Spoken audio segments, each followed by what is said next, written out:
Call to order. Uh, Dr. Waters, would you please lead us in a moment of silence and the Pledge of Allegiance?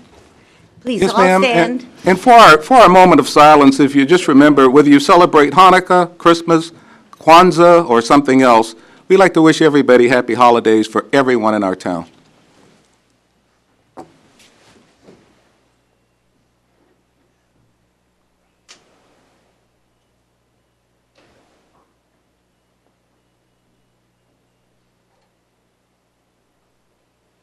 Thank you.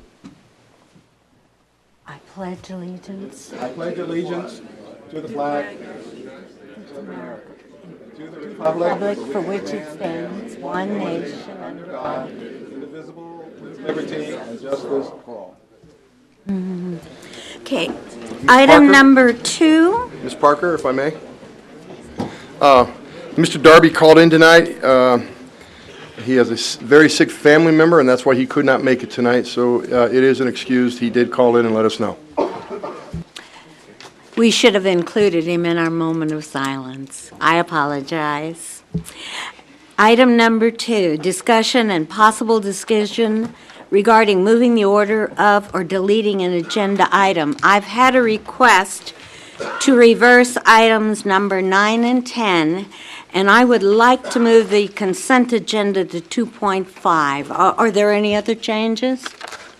Yes, Madam Chairman, I had a request to move the item 19 in regard to the Fall Festival. I'm open to, where, but somewhere up closer, whatever the board would like, so they didn't have to wait so long. We could put it following item number 10, if you remind me. Okay, that's fine. Are there any other changes? Are there any objections? No objections, no change. Okay. Moving right along, we have something exciting tonight. We have a presentation of certificates to the Pahrump Valley High School girls soccer team, 4A state champions. So would you all join me in a round of applause?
Nakia?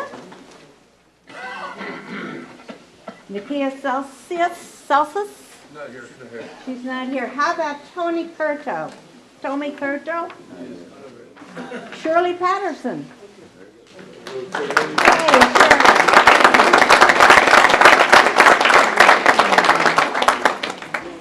Greg Schubauer?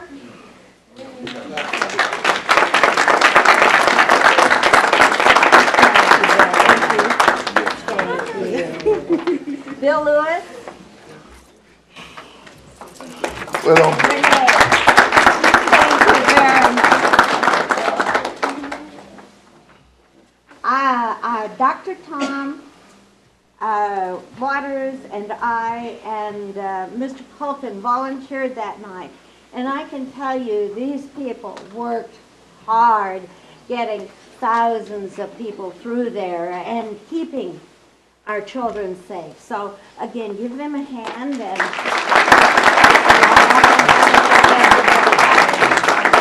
thank you very much. Mrs. Parker, you have one more there. This is for Jeffrey, right? Okay, and last but not least, this is for Jeffrey. Mr. Radcliffe, to accept for club nuggets.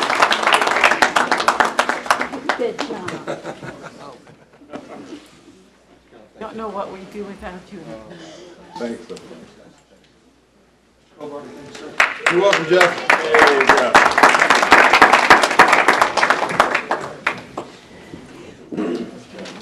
On a happy note.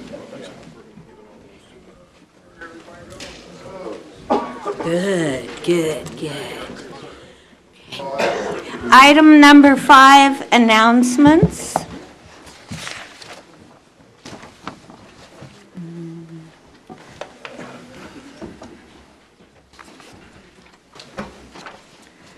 Announcements for December 13th. The Youth Advisory Board will meet on December 14th at 2:30 p.m. in the Town Annex. The Veterans Memorial Advisory Board will meet on December 15th at 6 p.m. in the Town Annex. Parks and Recreation Advisory Board will meet on December 21st at 6:30 p.m. in the Town Annex. The Incorporation Advisory Board will meet on December 29th at 6 p.m. in the Town Annex. And the Community Center Advisory Board is scheduled to meet on December 23rd at 7 p.m. in the Town Annex. Public Lands Advisory Board will meet on January 4th at 7 p.m. in the Town Annex. And the Pahrump Tourism and Convention Council will meet on January 5th at 8 a.m. in the Town Annex. The Nuclear Waste and Environmental Advisory Board will meet on January 6th at 2 p.m. in the Town Annex. And the Arena Advisory Board will meet on January 12th at 7 p.m. in the Town Annex. The Pahrump Boundary Line Advisory Board will meet on January 12th at 6:30 p.m. in the Town Office Conference Room.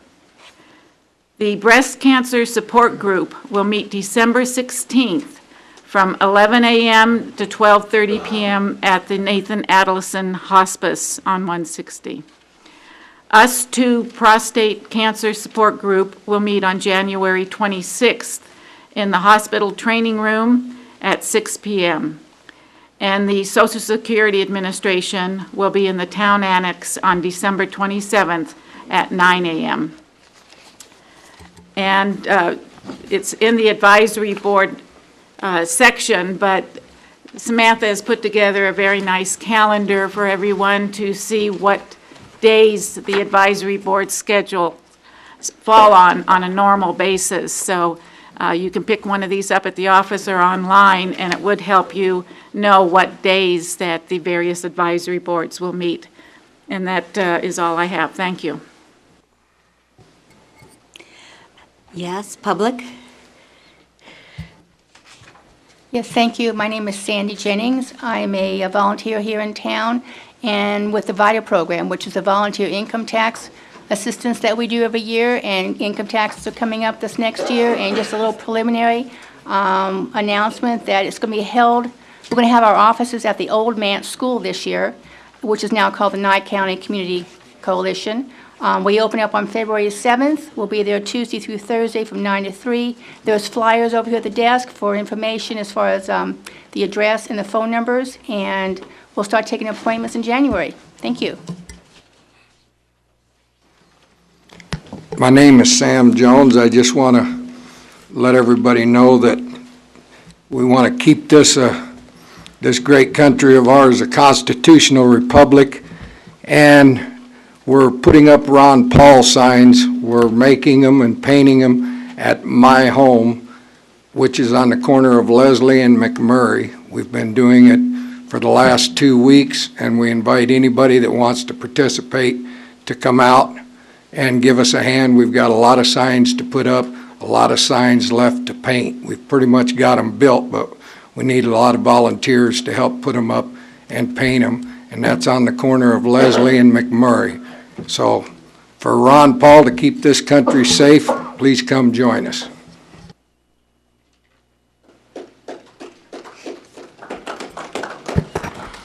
Butch Harper, resident. This year I was given a proclamation to help military families at Christmas.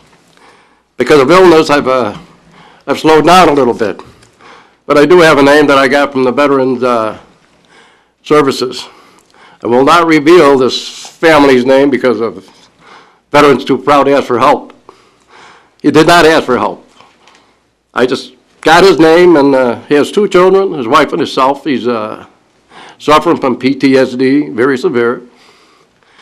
And all they need is shirt, pair of pants, pair of shoes. I'm just out here begging for this family. If anybody out here wants to help, I'll be here tonight. I have their names. They will not get their last name, because I promised this young man. And, open up your hearts, because they've given up the biggest gift you can ever give to a nation. And that's their life or a limb. So if anybody wants to help, I'll be here. I got the sizes. All I can say is they give an awful lot for us. And all we got to do is pay back a little bit. And this isn't much for what they've given up for their country. So I just want to wish everybody a Merry Christmas. And if I feel soft, I've seen a lot of things. And it's stored up here. Every once in a while that lock opens up and things come out. But I'm going to rearrange for meals for this family because they don't want to go out. They'll be at home. But if anybody wants to help this family, I have a list. I'll give you their name, the sizes of the clothing they need. Nobody wants to help, I'll go to the whole thing myself. I've done that many times in this town and willing to do it again. We owe them. So thank you and have a very nice holiday.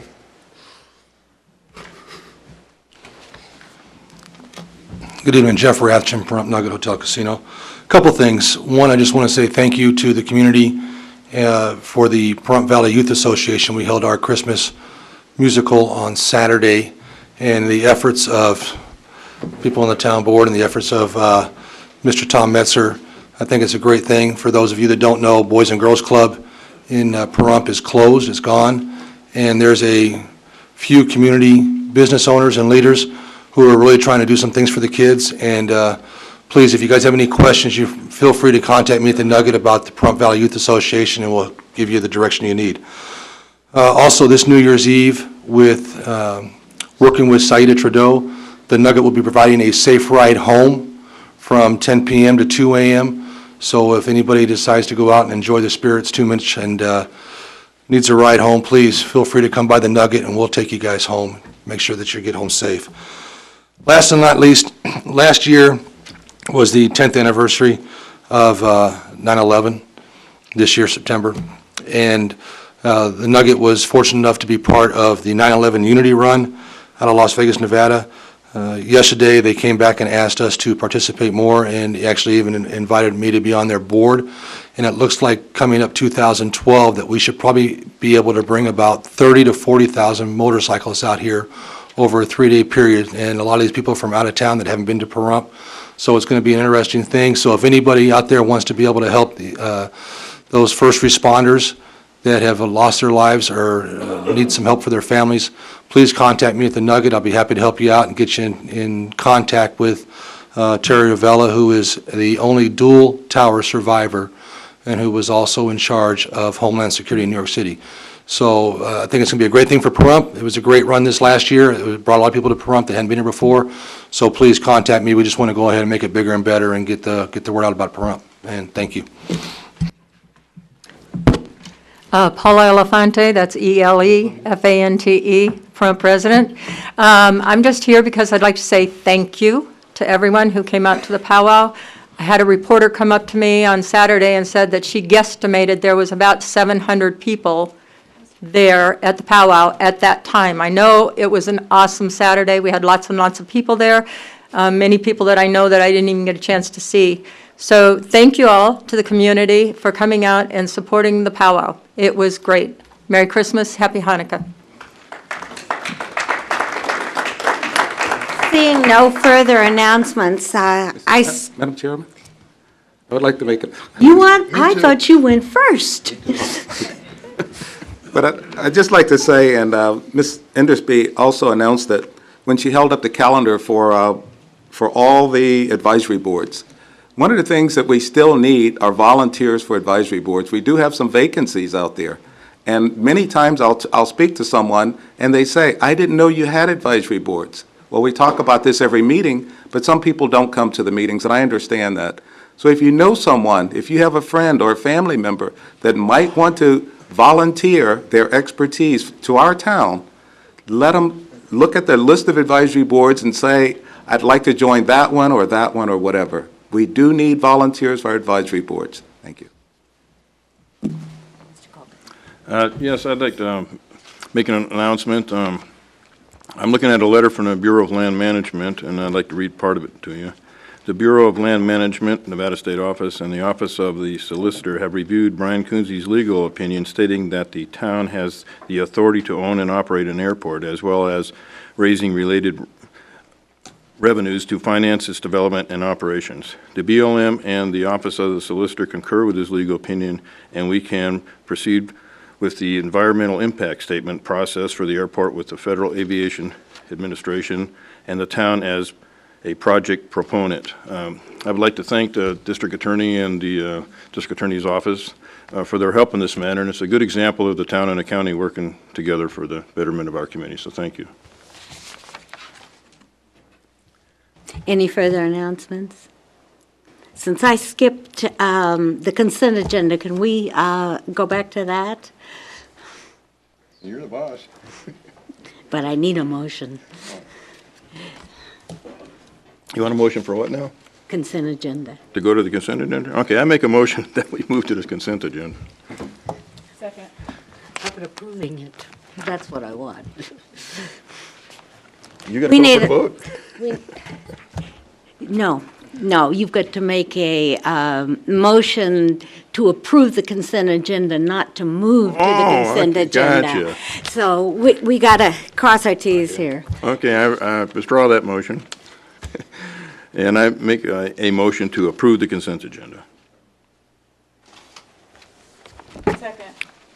Call for the vote. All those in favor signify by saying aye. Aye. Those opposed? Carries 4-0.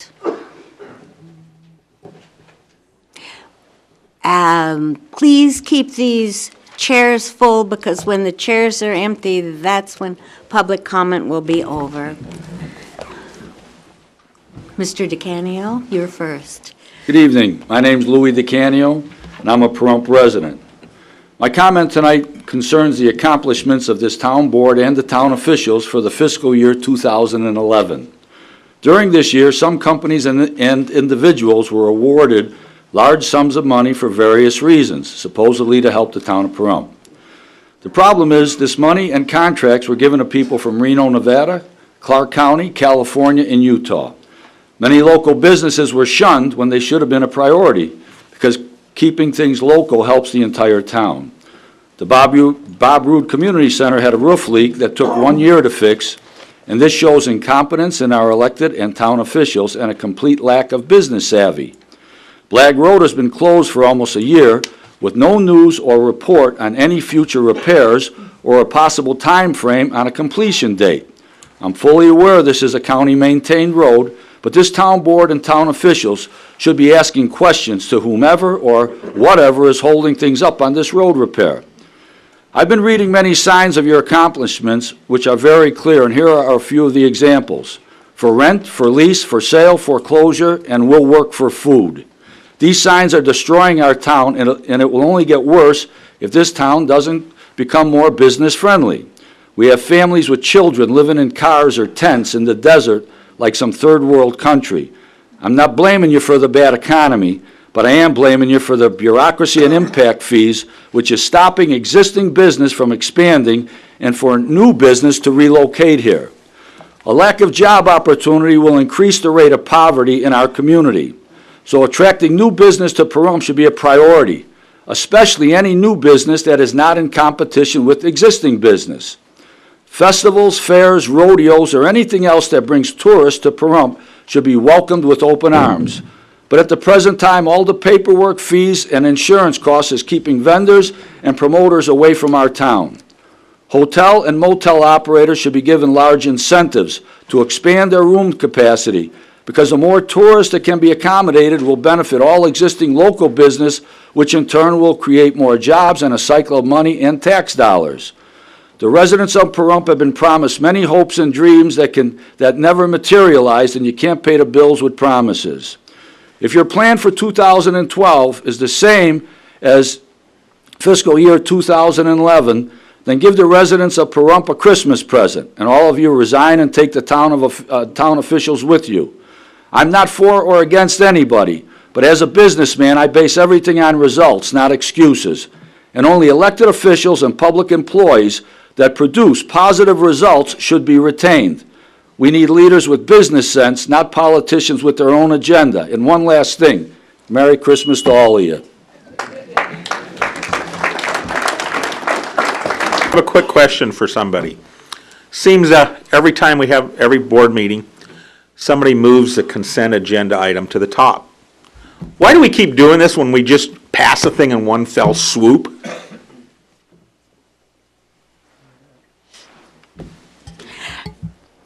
Should I answer that?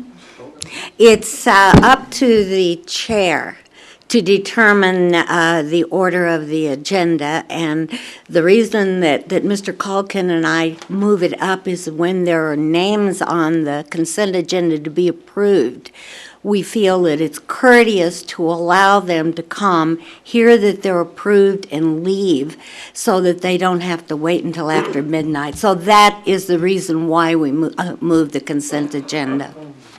Okay, well, all it does is keeps moving everything else further down, important items that are really need to be heard sooner, instead of, doing something that you're just going to approve in 2 seconds. We don't always. You've pretty much done it for the last 3 or 4 meetings. Thank you.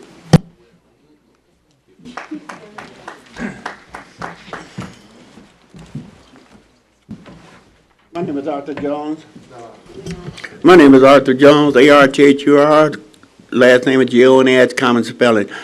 I noticed that when the board passed that and gave out $150,000 plus to find out about where they can put a theme park or whatever you're going to call it, the first presentation that the gentleman made is that he's telling us all together exactly what we already know, what's in Pahrump, how many restaurants we got here, how many hotels we got here, how many brothels we got here. We already know that. He was supposed to tell us something we don't know. So that little bit of information cost us about what? About $45,000, $50,000. I could have done it for $10. That's number one. Number two, you keep changing the name of it. First, it's about to be a theme park, and I read in the paper that it's not a theme park. It's going to be something else. So, it's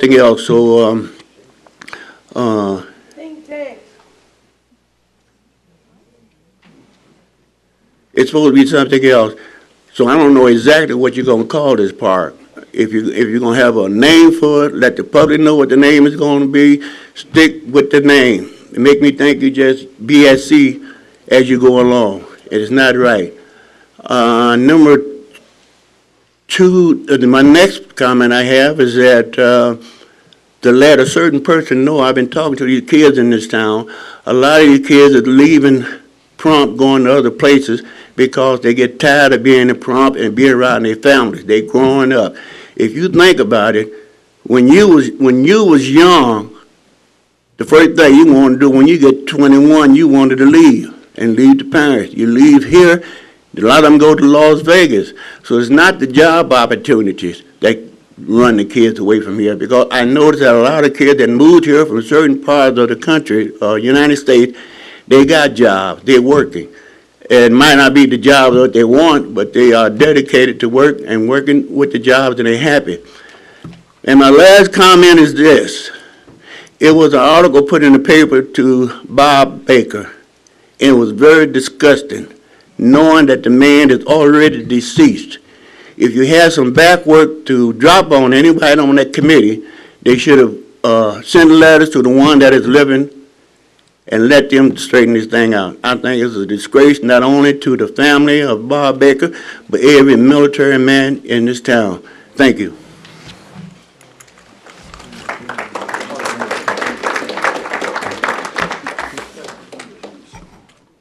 Judith Holmgren, a resident.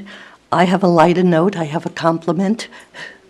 I'd like to compliment the organizers of the Fall Festival. I had to leave for New York shortly after the Fall Festival, and this is the first town board meeting that I'm able to attend.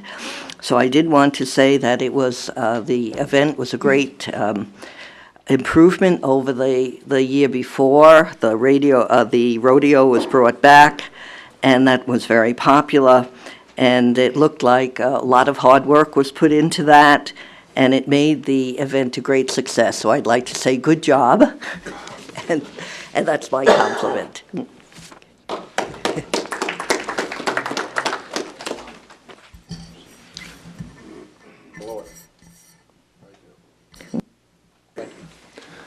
I'm Will Bond, a resident of Pahrump. And not tomorrow, but Thursday, I'm having a ribbon cutting on a new business here in town. I finally opened up LWD Corporation next door to the Building and Safety, and we will be doing drug and alcohol testing for all the local companies and companies that fall under the DOT regulations. Excuse me. And also, we're a full-line distributor for Keene mining and prospecting supplies. We're also a approved preferred collector for anyone taking a Quest drug test. So I look forward to seeing everybody stop by, maybe for the ribbon cutting on Thursday, 1 o'clock. So we'll see you there. Thank you.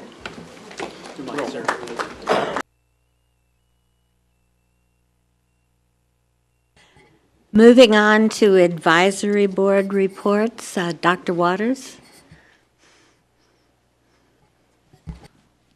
Nothing, Madam Chair, except that the advisory boards are meeting on time. And again, we'd like to encourage people to come out and listen to the advisory boards, listen to what they have to say, and join in and provide them with your expertise. Any advisory board and all advisory boards. Thank you. Ms. Endersby? Mr. Calkin? No.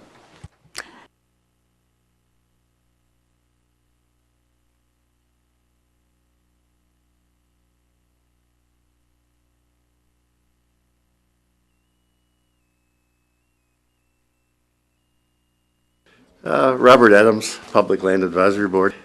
Possible bad news on Last Chance Park. The BLM had promised to pay for the mitigation expenses. They're running into budget problems, so they're going to let us know by the end of the year whether they'll be picking that up, and if not, when they may be able to. On moving ahead with Pahrump being included as a partner in management of the Northwest Pahrump Valley. Some of Northwest Pahrump Valley falls into the Las Vegas field office jurisdiction. Bill Kohlberger and PLAB have been working with the BLM and the Forest Service on that. A public scoping meeting for the management of the Las Vegas field office portion of the Pahrump Valley will be held in Pahrump. Date is pending.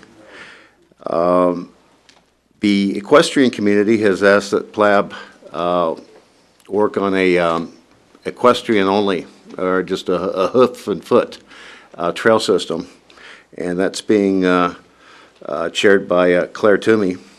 And you can get in touch with Claire through the town office or myself or whatever. Just an email directed to town office at pahrump.org and subject line public lands. Bella Vista shooting range, the BLM's expressed a desire to have that managed by somebody other than themselves. And Will Bond's running that committee, so I'm going to turn it over to Will. Yeah, that's, we're trying to get a meeting put together of all the interested parties in that, and we're going to use Walt from the WR Sportings. He's pretty knowledgeable in the requirements. Plus, he's a representative of the National Rifle Association as well. And the NRA is willing, once we have our plan in place and some type of funding has been verified, the NRA will come into town and go out and scope out the area, draw up the maps, the plans, and the only thing that as it boils down, the only thing we will need is the dirt work to build the berms and that type of thing. A very minimal expense, hopefully. And we think this is important because there's about 7,000 veteran retirees in Pahrump, and on a per capita basis, I guess the Nye County residents own more guns than any county in the nation. So we think that the shooting range would be a benefit to everyone. And we will have a presentation ready to bring back to the town board after our committee goes through it and makes the necessary recommendations and that type of thing. And I picked up my first customer for the drug testing. So, and with that, thank you. Any further advisory board reports? Seeing none, we're moving on to item number 8, which is discussion on Town of Pahrump Economic Development Report. Mr. Kohlberger? Is there any questions on it, please? Dr. Waters? No questions, Madam Chair. Ms. Endersby? No questions. Mr. Culkin? No questions, but at some point tonight, I would like to talk about that we went to the governor's tourism deal, talk a little bit about that. Maybe we can squeeze that in somewhere tonight, because tourism is very important to our country and our town. So I was hoping maybe under advisory reports you would have heard something, but I'll squeeze it in somewhere tonight. All right.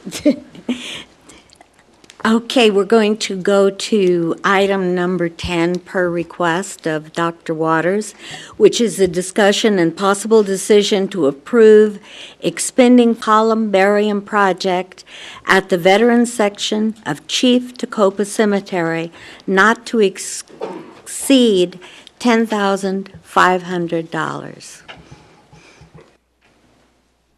Madam Chair, if I may. While they're getting set up, I'd just like to say that many people don't know that we're looking at the columbarium for the veterans portion of the Chief Tacoma Cemetery. We're looking at that because there are many families in our town that has ashes of their veterans, their loved ones, and they're keeping them at home until we get the columbarium placed in the cemetery. And we'd like to go ahead and work for them so that we can get this project done. I'd say the advisory board has done a fantastic job of putting things together, as you will see in this presentation. And after the presentation, hopefully the board will see to finance this so that we can move forward with the first columbarium. Thank you.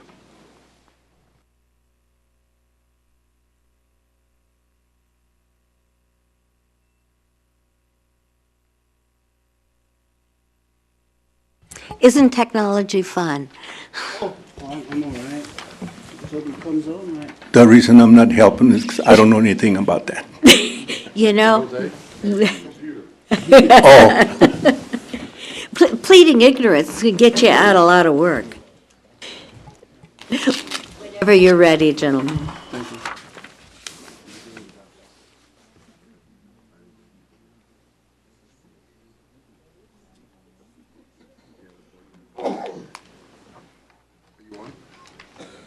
Trying to get on.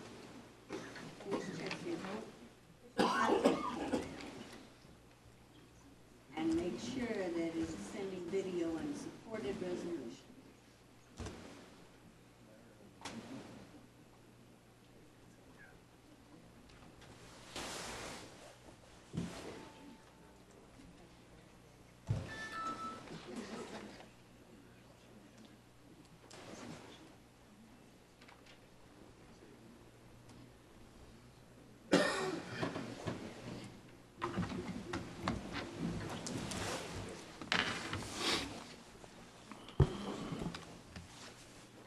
Do you have audio? Do you have audio on that? No. No, on this? No. I brought this one in case it got broke and the old stuff, so I can bring the other one. No problem.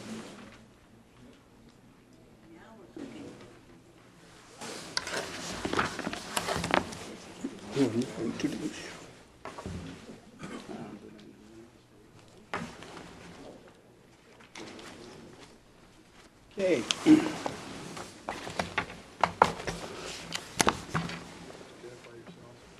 Yeah, we're ready.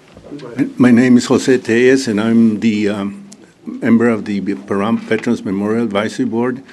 And I'd like to present Carl Jones, which he's also a member of the Pahrump Veterans Memorial Board. Carl? Okay.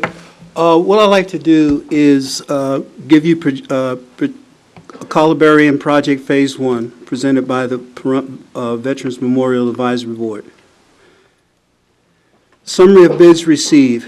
Four providers of columbariums were contacted to provide prices: Premier Columbariums, Salem Stones, Homecoming Columbariums, and Eckhoff Columbariums. Columbarium pricing. Premium Columbarium, 72 niche, was $6,999. Shipping was $945 for a total of $7,944. The approximate cost per niche, the reason we broke that out, as you'll see as we go down, the approximate cost per niche is $110.33. Salem's pricing for 72 niche came out to $10,475. Cost per niche is $145.48. Homecoming, they didn't have a 72 niche columbarium, they only offered a 100 niche columbarium for a total price of $21,000. Approximate cost per niche is $219.50. Columbarium pricing for Eckhoff columbariums, they did not have a 72 niche columbarium, which that's what we were after, offered a 64 niche columbarium, which came out to $22,836. Approximate cost per niche was $346.81. To complete this project also, we need a crane and hoist at the site. The following companies were contacted. Lewis Equipment Crane, Pahrump, no response. Lewis Equipment Crane, Pahrump, no response. Murlock Crane of Las Vegas does not service Pahrump. Butler Crane Service does not service Pahrump. Atlas Crane of Las Vegas for a 30-ton boom with trucks, 6 hours at $150 per hour for a total estimate of $900. Deleco Crane Las Vegas, a 40-ton crane, $180 an hour at a straight time and 1.5 hour travel time each way for approximate cost of $810 to $900. Labor and cement costs to set the columbarium. The estimated labor cost is $800. The estimated cement cost is $700. Total estimated cost is $1,500 for that area. Recommendations. Based on the above pricing, it is recommended that we proceed with Premier columbarium at a cost of $7,904, crane service at $900, labor and cement costs at $1,500. Request $10,344 to complete Phase 1 of this project. That concludes my presentation. Madam Chair? Any questions, Dr. Waters? No question. I'd like to make a motion. I'd like to make a motion that we approve the request for the columbarium at the Veterans Section of Chief Tacoma Cemetery not to exceed $10,344. I'll second, but I'd like to ask a couple questions. It has nothing to do with how I'm going to vote. I didn't see a picture of the columbaria as it seems. Well, I've got I wonder what it pictures. looks like. And I got pictures here. I didn't want to make it too extenuous because I've been to a couple of these meetings before, and y'all take a long time, but I have some pictures in here. Is that permissible? We could see the picture real quick? Are you sure you want to be funny? Huh? Yeah, could you put the picture where they can get it on the screen? And I assume that comes in sections? No, it really comes, that's the columbarium. So how's it getting unloaded from the truck? Okay, that's why I need the crane and the boom to unload it. That's the, as we go back here, Do you know how much it weighs? It weighs 8,600 pounds. Okay, because I'm thinking a big forklift locally would be a lot cheaper. Well, We'll talk about that later. Well, we can talk about it now. A forklift, you'd have to have a heavy-duty forklift to lift 6,600 pounds locally. No, they're around, I have an old one, so it Well, doesn't if we go can far. borrow yours, and we'll cut the cost. But, I mean, there's newer models than mine. If we can borrow yours, we'll cut the cost. You know, then like, I use my backhoe as an example to lift things, and that'll lift around 6,000, and it's not that big of a backhoe, so there's plenty of equipment locally, but, you know, Well, that's why I it didn't called seem the- like you were aware of that, you know? No, I called the first two companies, there was no answer. Yeah, but But if I'd anyway, have known that and had your number, I would have called I you. didn't know what it looked like, so I didn't know exactly what you needed, but, okay, thank you. Mm-hmm. Any further questions? Public? Madam Chair, may I? I have a question. Yes. Thank you. I just would like to address the budget, the request from the funds. The 2012 budget in the Cemetery Special Revenue Fund allowed for a $15,000 capital outlay. And Mr. Kobarger, I'm assuming that this cost is coming out of that line item. Is that correct? Or is that coming out of another place? Mr. Sullivan here. I'll defer that to Mr. Sullivan, who's on his way down here right now. Thank you.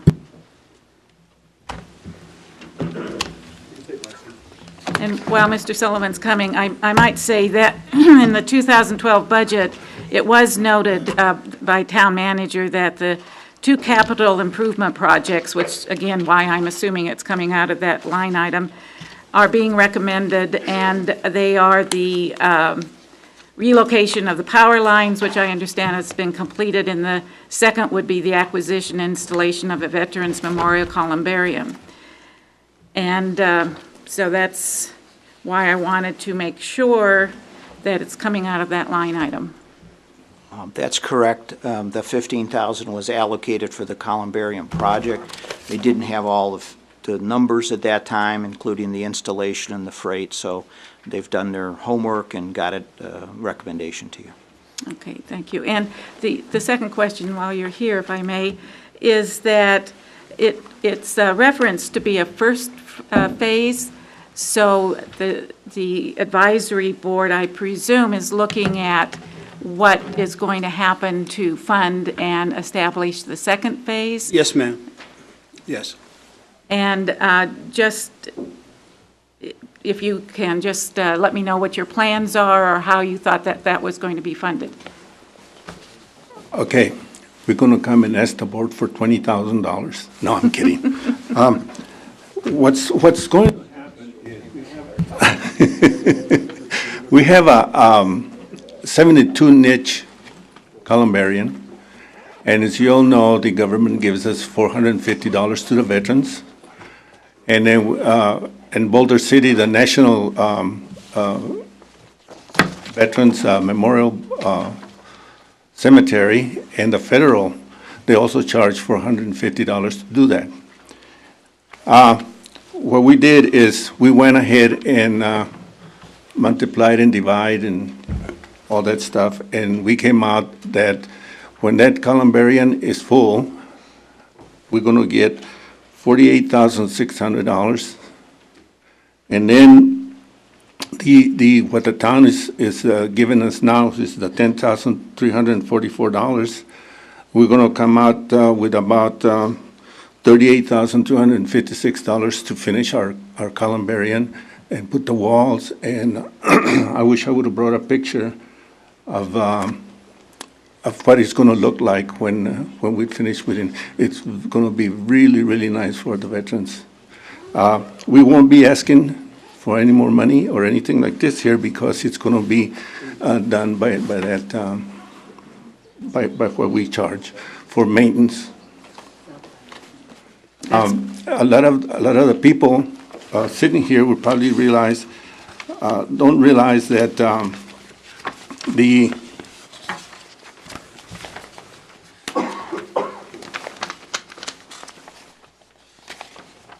charges for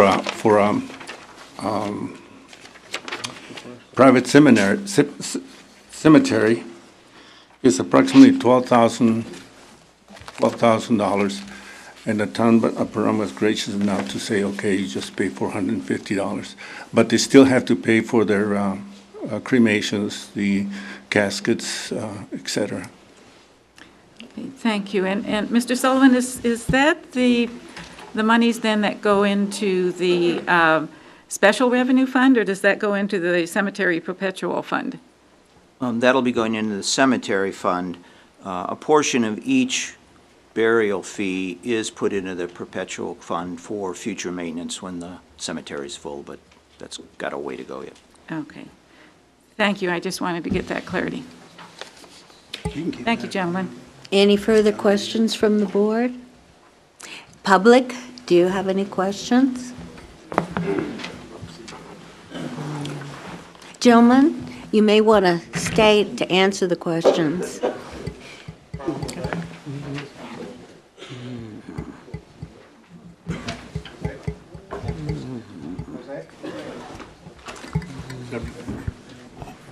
Mr. Sinsky. My name is Carl Sinsky. This is a program that I've talked with Reggie quite a bit about. You know, there's a lot of things that we need to consider whether we should do or not, and some things that we should just do it. And I think this most certainly falls under the category of something that we need to just do it. I think in a condensed version, unless I'm wrong, this is actually revenue generating. So over the long term, it's not an outlay of money that's not reimbursable. But more so than that, you know, Pahrump per capita has a very, very large amount of retirees. And I know sometimes it sounds like a broken record, but it shouldn't.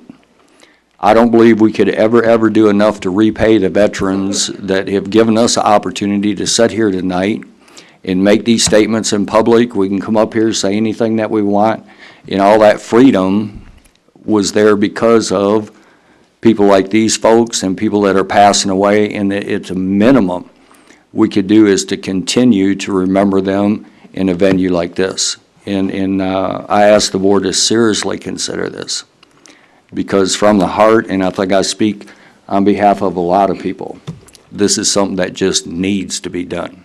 Thank you.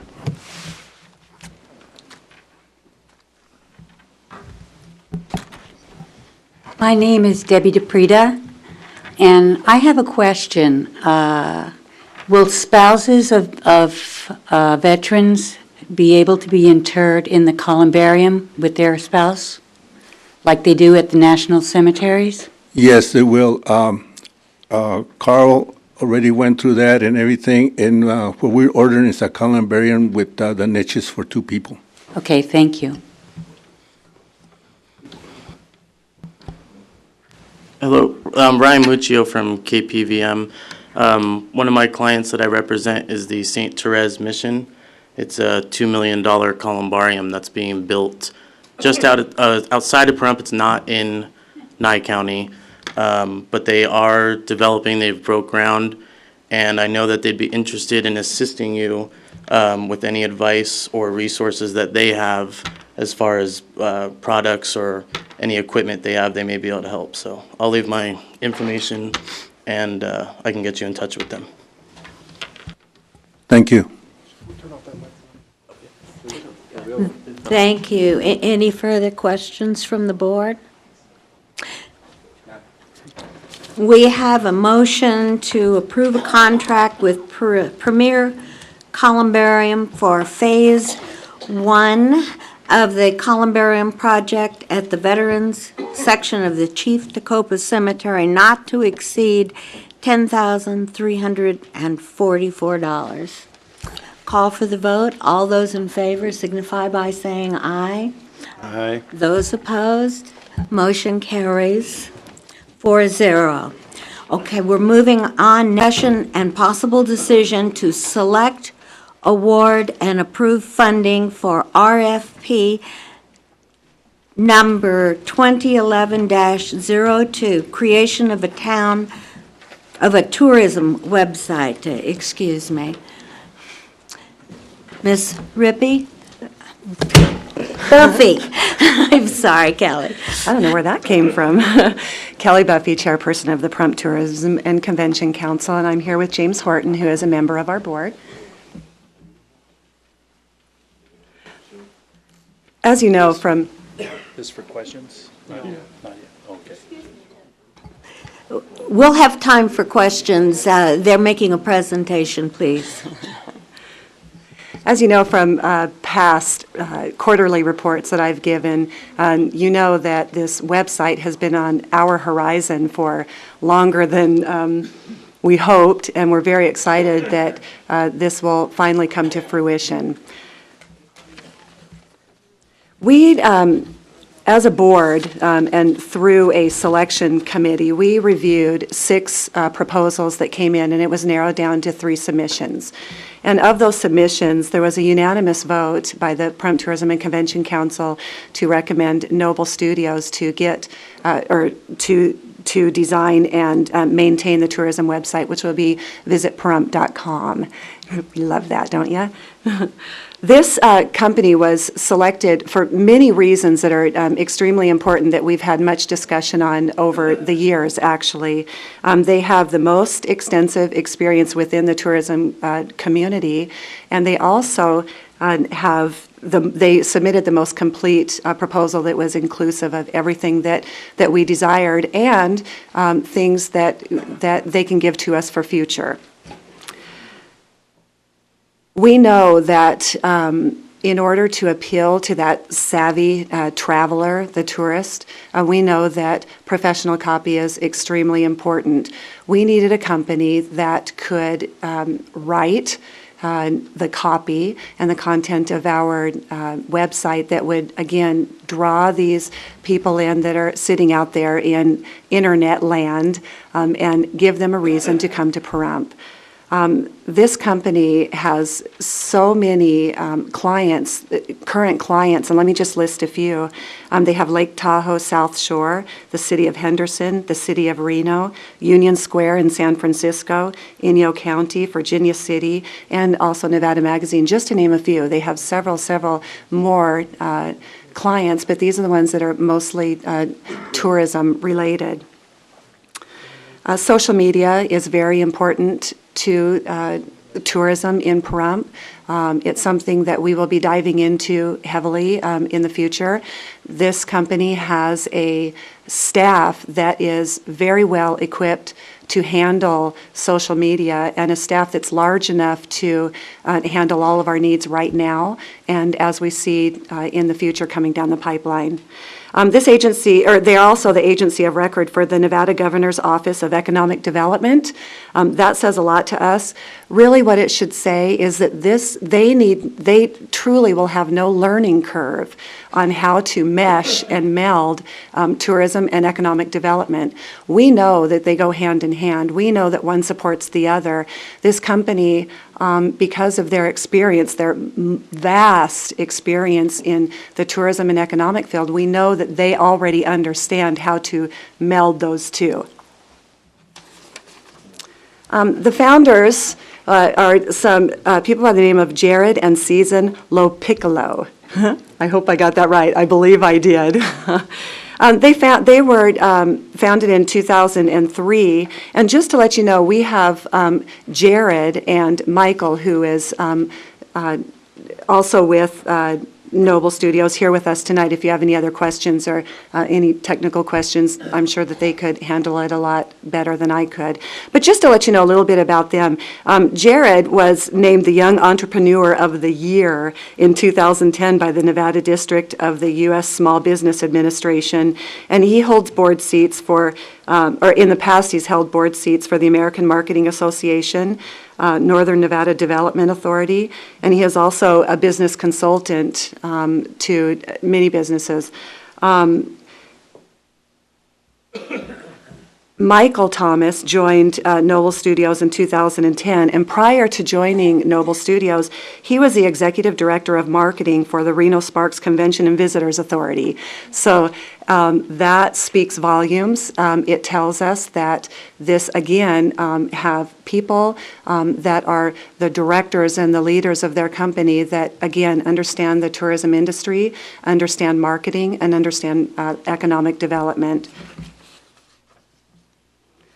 Again, just to reiterate our future needs, again, they have social online strategy and marketing people. They have different divisions, and by the way, they have they're actually stationed right now in Reno. However, they do have employees that live in the Las Vegas area. They also have people that handle even the mobile application development. So all those things that are important to us in the future, they can certainly handle. I also would like to let you know that we have the business community, those businesses that actually have hotel rooms or RV spaces that contribute to our room tax dollars. Those businesses are in full support of this recommendation, along with those businesses that maybe not have a hotel or RV spot that contribute to the room tax, but they are businesses that bring a vast amount of visitors to Pahrump, and those visitors contribute to the room tax funds. If I could just have those businesses that are supportive of this company stand.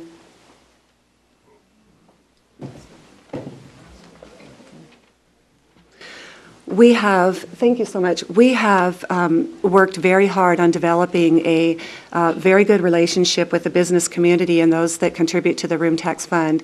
And it's through a lot of hard work and a lot of investigation and a lot of time that we bring forward to you this recommendation. James, do you have anything else to add?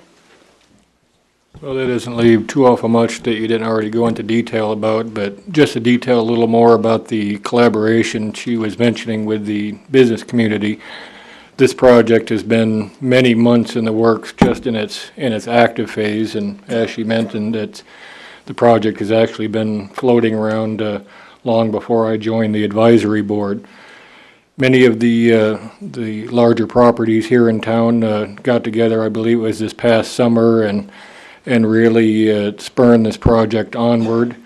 They've been closely involved in many aspects of developing the criteria and specifications for the project, and we've had various representatives of the business group, if you will, work with us as it's been developed and throughout the entire project.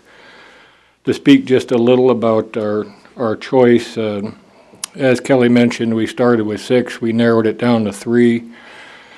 All in all, once you factor out Team AMC, which was knocked out of the running fairly early in the committee selection process, we really had a hard time buying into the price-value relationship that came with their proposal. It left 2 bidders at that point, Brian K. Media here in Pahrump and Noble Studios out of Reno, as she mentioned. As I believe Kelly has detailed quite a bit, what really drew us to Noble Studios above and beyond all other was very much the goal of the project to produce a tourism-based website that would deliver upon all expectations and promises, and if you've taken the time to really take a look at the bid that accompanied that particular company, it shouldn't be any doubt in your mind that they are very much in tune with what's required of this project, regardless of the location they're working in. I'd also like to mention that a couple of the factors that led to a lower score with Brian K. Media, number one, it was specified that professionally written copy would be included in the bid. And the reason it was written that way is that we didn't want a web designer per se to do the writing, that we really wanted a writer to do the writing.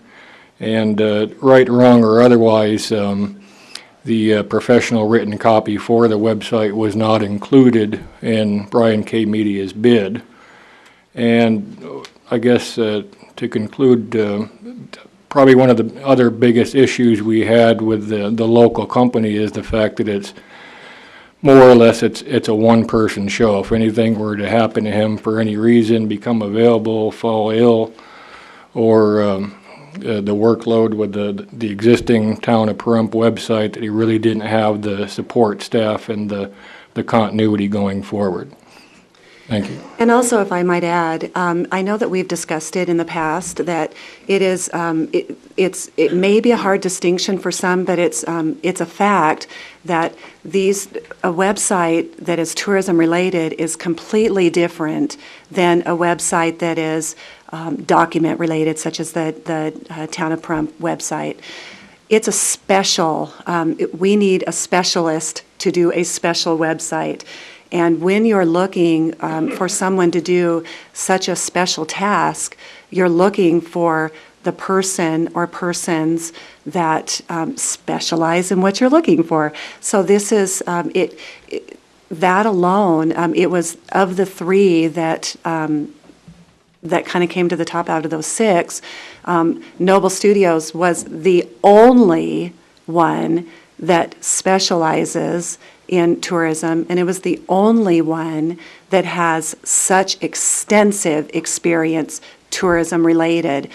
We are coming to you as the Tourism Council, so of course that is what's most important to us. Do you have any questions? Dr. Waters? Yes, ma'am.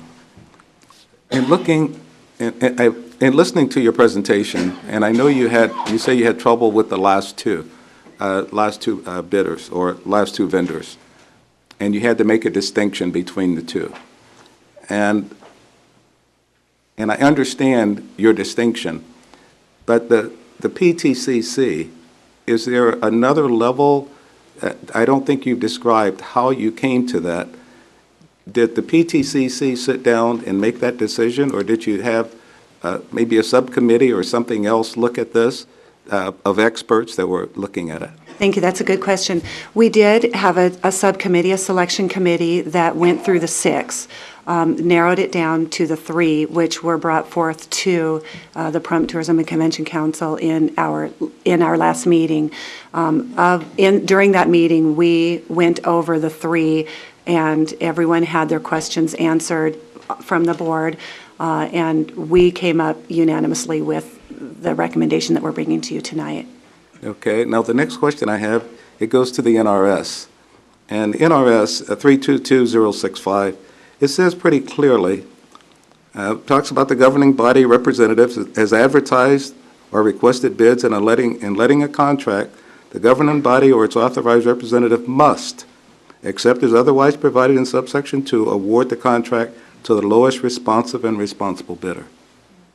If you had a lower bidder, how can you not choose that bidder? I'd like to direct that to council, please. Madam Chair, the lowest responsive and responsible bidder doesn't necessarily mean the lowest price. And that's at the discretion of the board on which bids are responsive and at a fair and reasonable price given the other bids. If I may add to that, Brian K. Media's bid which was the lowest of the three remaining based on those that we believe had the professional expertise to deliver the final product, was $27,500 compared to Noble Studios at $28,965, roughly 27, about $1,500 lower. However, once again, Brian K. Media did not include professionally written copy as clearly specified in the RFP and related specifications. It doesn't mean that they couldn't, but if his organization or the gentleman were to hire a writer, I suspect it would probably be somewhere between $1,000 and $1,500, which would put them fairly equal in price. Bottom line is, Brian K. Media's bid does not meet the requisite specifications for this project, as written. I've listened very carefully to the fact that you've emphasized several times the experience. And again, going back to the NRS 322085, determination of the bidder's responsibility. And item 2B talks about the experience of the bidder. And the more I looked at it as I studied this, and I think as I listened to the tape of your meeting, and I think everybody had all the praises and everything else to say about Brian K. Media. I don't think anything negative was ever said. But the item of experience continued to come up, and your presentation has also talked about experience and just that opportunity. So, in listening to what you're saying, it sounds like you did everything you could to look at those two bidders and make an appropriate decision. Thank you, and we did. As we've discussed before with other proposals and other recommendations that we've brought to you, you always want to make the choice of the company that resides in Pahrump. But again, thank you for that observation, because this is what, and I'm glad that you did listen to our meeting, the taped meeting. I listened to it 4 times to be sure that I got everything that was said by I couldn't identify the voices, and I'll say this not only for your advisory board, but for the others. When people are speaking, you might want to identify who they are. Thank you, that's So that we will do that in the future. Some of the voices I recognized, but there were a couple that I did not recognize. I just put down voice. But the comments that came out, it was very, very professional, and I appreciate that. Thank you, and there's nothing negative to say about any of the companies. You could stretch for something negative, and I don't think still even then you wouldn't find it. But you're right. The fact of the matter is that we're looking for something specialized, and the experience just came out. Thank you. Ms. Endersby? Yes, and thank you. I was also impressed with the caliber of the submittals. My questions are really focused on a broad picture of what we need here to really have our identity noticed. We're challenged here locally to really make an impact on a large scale. I know Mr. Colkin and Mrs. Parker went to a governor's tourism event. I attended a Nevada economic development workshop in Carson City, and that really highlighted to me what we're faced with here locally, and that is that we need to really look at the trends that are forcing the changes that are occurring, not only locally, statewide, but globally. And I know that the governor is doing that, and he's setting some parameters for all of us to address on a local level. And some of those is how we're going to interact regionally, and how we're going to combine not only tourism, but with that, with economic development. And that challenge is going to be that we're going to have to really shine in many ways. We're going to have to shine in our image, in whatever way we present ourselves, whether it's personally, as we talk to each other, as we conduct our meetings, or as we are out in the community or out larger to the larger population on the state level or even on the federal level. So it's really going to be a challenge for us to do that. So I wanted to ask how you saw your choices, how they're going to interact with the governor's tourism plans for Nevada, if they were taken under consideration, or how you see what we're developing here on that larger scale. Well, when the proposals were first submitted, that hadn't really been released out through the media yet, what the governor's plan was in that governor's conference that was attended by Mr. Culkin. But it's very clear with Noble Studios that they will go hand in hand with what the governor is trying to do and what tourism, not only in United States and then going down. I mean, of course, we're trying to rebrand the United States also in tourism, as you probably well know, and regionally. But going back to Michael, I mean, that pretty much explains it all. I mean, that his last, they are the agency of record for the Nevada Governor's Office of Economic Development, and then Michael was executive director, for Convention and Visitors Authority, so he kind of has that same, he understands, they understand, Jared understands, all the leaders of this company understand exactly how that comes down. But I think that them being that agency on record pretty much answers your question. Yes, thank you. If I may, the other two questions I have, Madam Chair, is directed to Mr. Kohlbarger. I'm wondering why the RFP was written in a multi-year, for a multi-year contract for a 5-year period, when it looks like the services that are going to be delivered will be for a lesser time, and any other services would need to be contracted over and beyond that. So we have a 5-year RFP.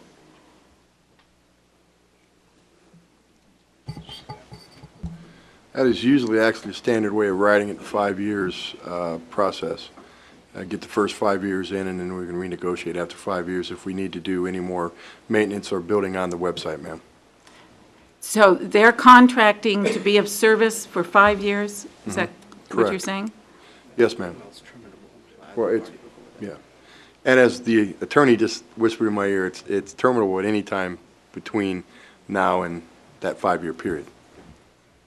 Okay, and the last question for anybody, has the Chamber of Commerce, the Pahrump Valley Chamber of Commerce, been contacted, and are they here, or will they be making comment as to their response, if any?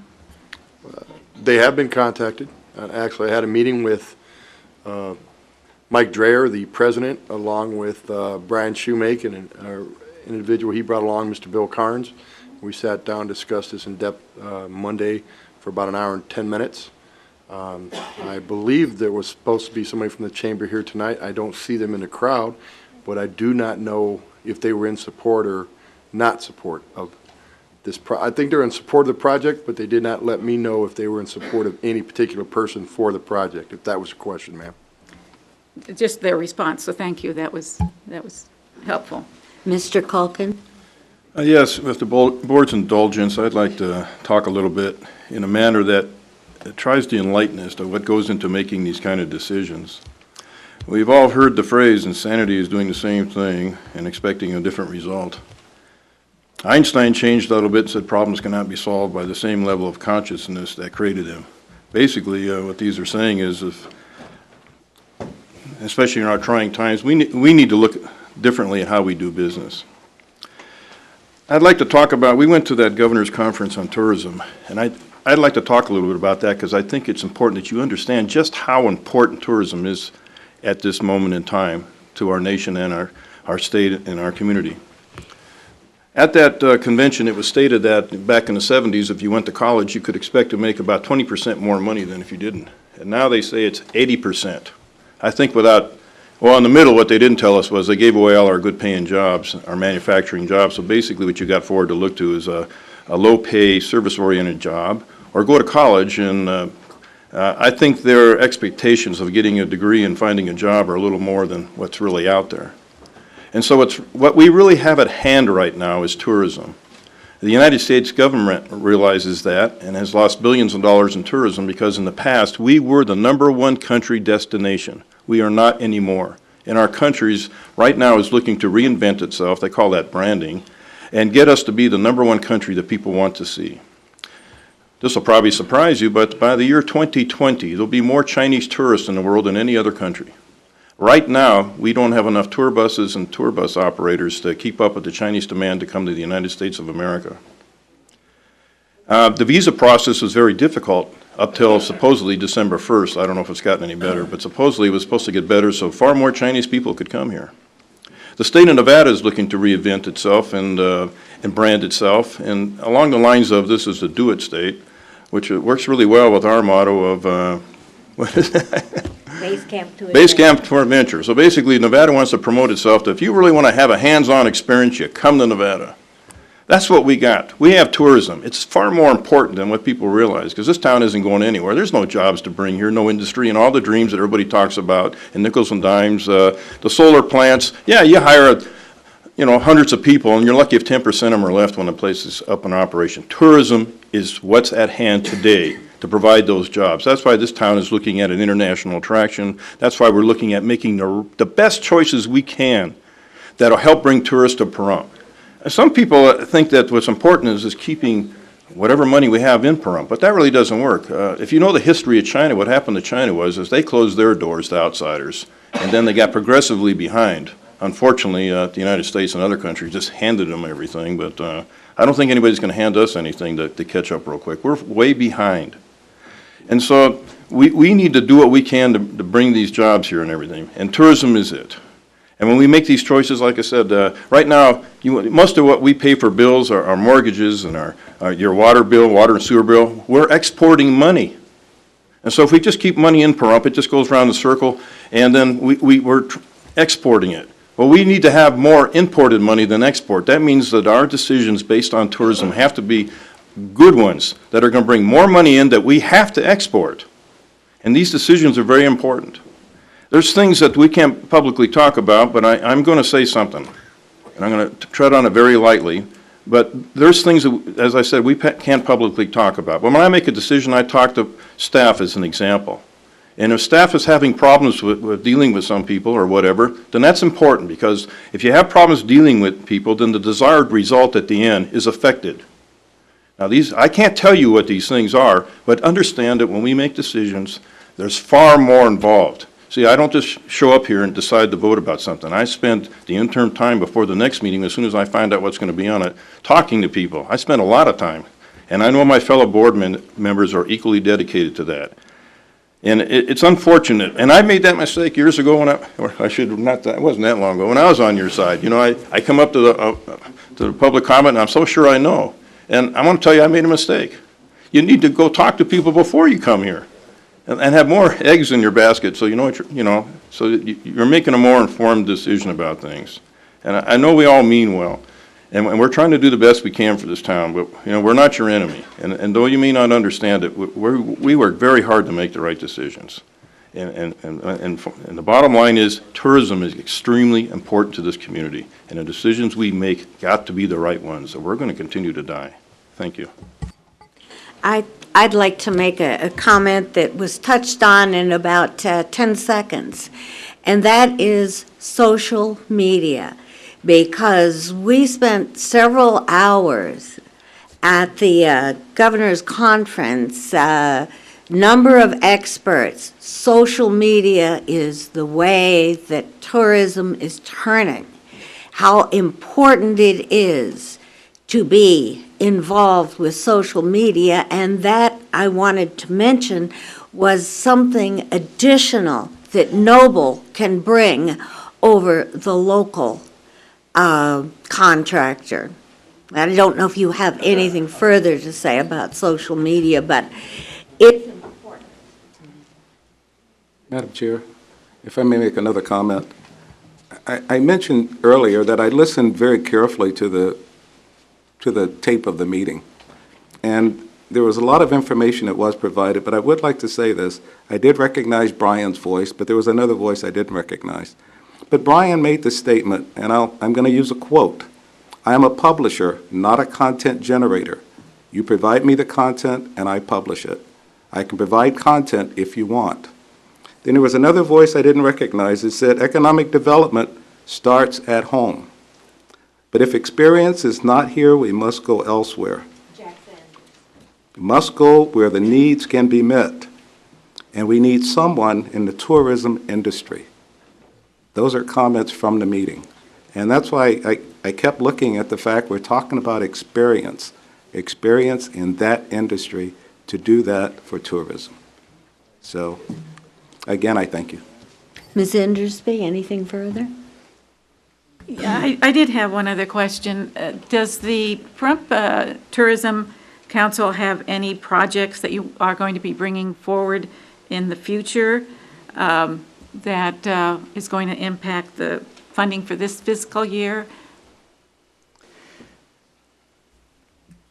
I believe that there may be some smaller things, but the promotional video and the website were the two main things that we needed to get up and running that were on our immediate horizon.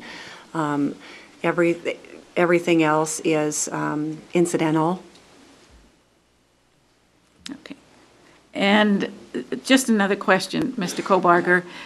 The social media that's addressed within the RFP, there is also social media that's being handled by staff within the consent agenda, and there's two different staff responsibilities. Can you give me a little overview of who's going to be handling the social media for the tourism website, or is that person going to be handling all social media within the scope of what the town's going to have available on the websites? Both websites, I presume. Okay. I didn't want to cut you off. Mrs. Chairman, if I may. Present day, Ms. Carnes, the young lady sitting to my right, executive assistant, is handling the social media, which is Twitter and Facebook accounts for the town of Pahrump. She's doing a great job of that. She has gotten the town on Twitter, and we actually have 13 followers, which I found out the other day. And I know, it's amazing. And it's a start. And our Facebook page, she's updating, and Miss Ledbetter Arlett started that page, but Samantha took it over to run with it, and Samantha being Miss Carnes. We'll have to sit down with the individuals who do the tourism website to see if Miss Carnes will take over both operations, and if not, then it will stay with that company, and Miss Carnes will continue to work the town of Pahrump's Twitter and the town of Pahrump's Facebook account. Hopefully I answered your question. Yeah, I just wanted to see how different they were going to be, and thank you. We do definitely need to be wherever we can be on the social media websites, as Mrs. Parker said. That's the place that the world's going to. Thank you. Mr. Culkin, anything further? I would just say, hope that I made people realize how important tourism is to our community. And in doing so, the one company, of course, is tied into the state and trying to bring tourists here. And by having that closer relationship, because they work for the state, and if we decide to hire them tonight, they work for us, I feel that'll go a long ways as to trying to funnel tourists into the town of Pahrump, which ultimately means, of course, more jobs. Seeing no further board comments, if I could ask you to move over to the side in case there's questions from the public. Public comment is open. Excuse me, before public comment, please. You need a motion and a second, please.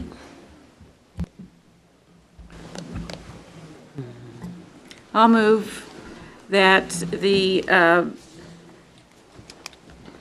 selection and award and approval of the funding for the RFP be given to Noble Studios for the amount of $28,965 and be awarded, I should correct. And that would include the specifications for the Pahrump Area Tourism website, design and maintenance for an amount not to exceed $31,000 to be paid from the State Tourism Room Tax Fund and NCOT grant award. I second.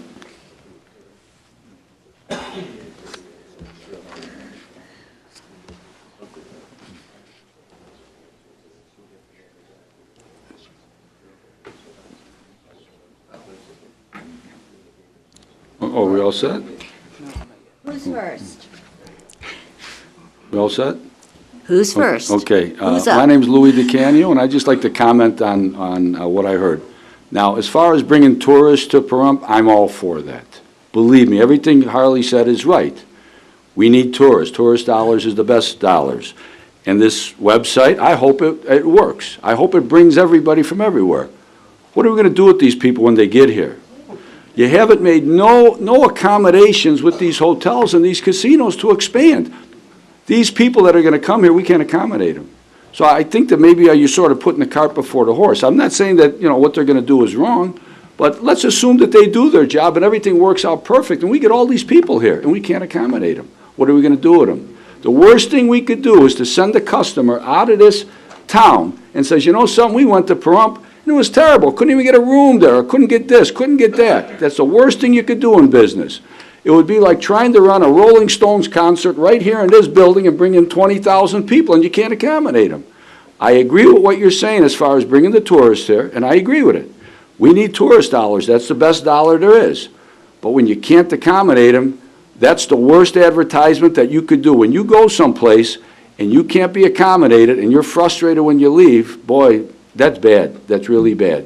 So that's just my comment. I'm a businessman. I've been in the restaurant bar business, and believe me, when you can't accommodate your customers and they walk out and they're mad, boy, that's bad advertisement for you. Thank you. That's all I got.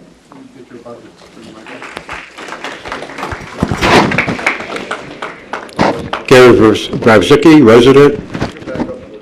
Gary Bravzicki, resident.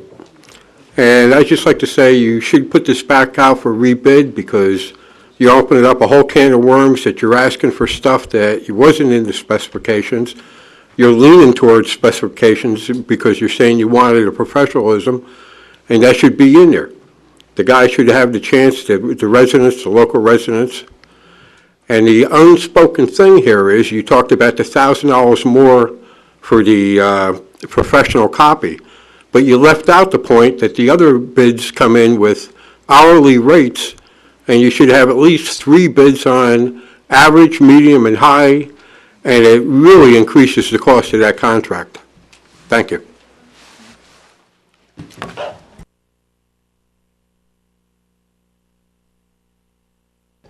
There you go. Dave Stevens, Pahrump citizen, taxpayer. First of all, I don't agree with anything Harley says up there.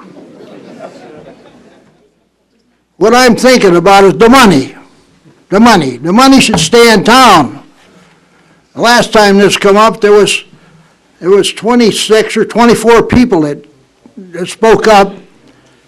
They wanted to, and 24 of them, 22 of them wanted to leave the money in town. Let Vern have the contract on them CDs. No, this town board had to vote against it and let that other fellow over there take the money out of here. I don't really think that's right.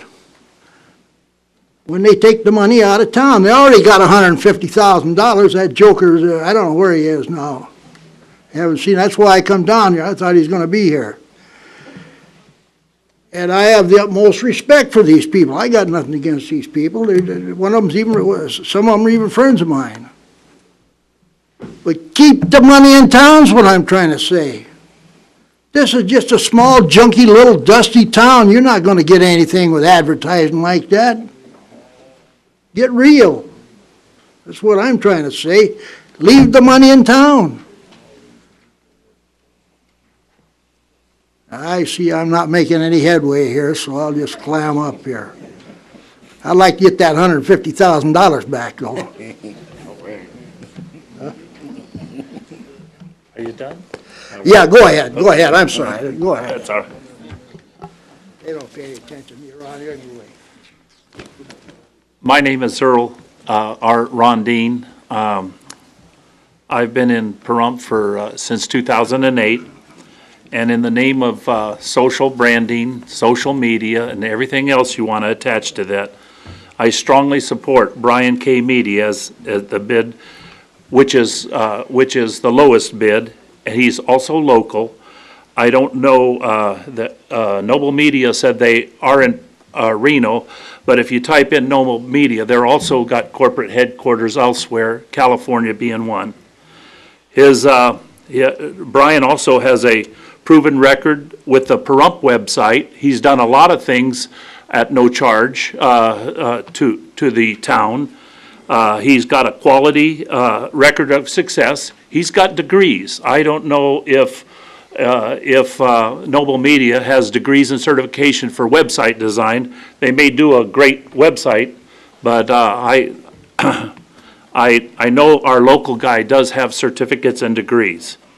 I strongly encourage the board to approve the lowest and the best bid, keep the money in town, as a couple of people have come up here and said, why aren't we keeping money in town and jobs in town? That's a very good statement, and the board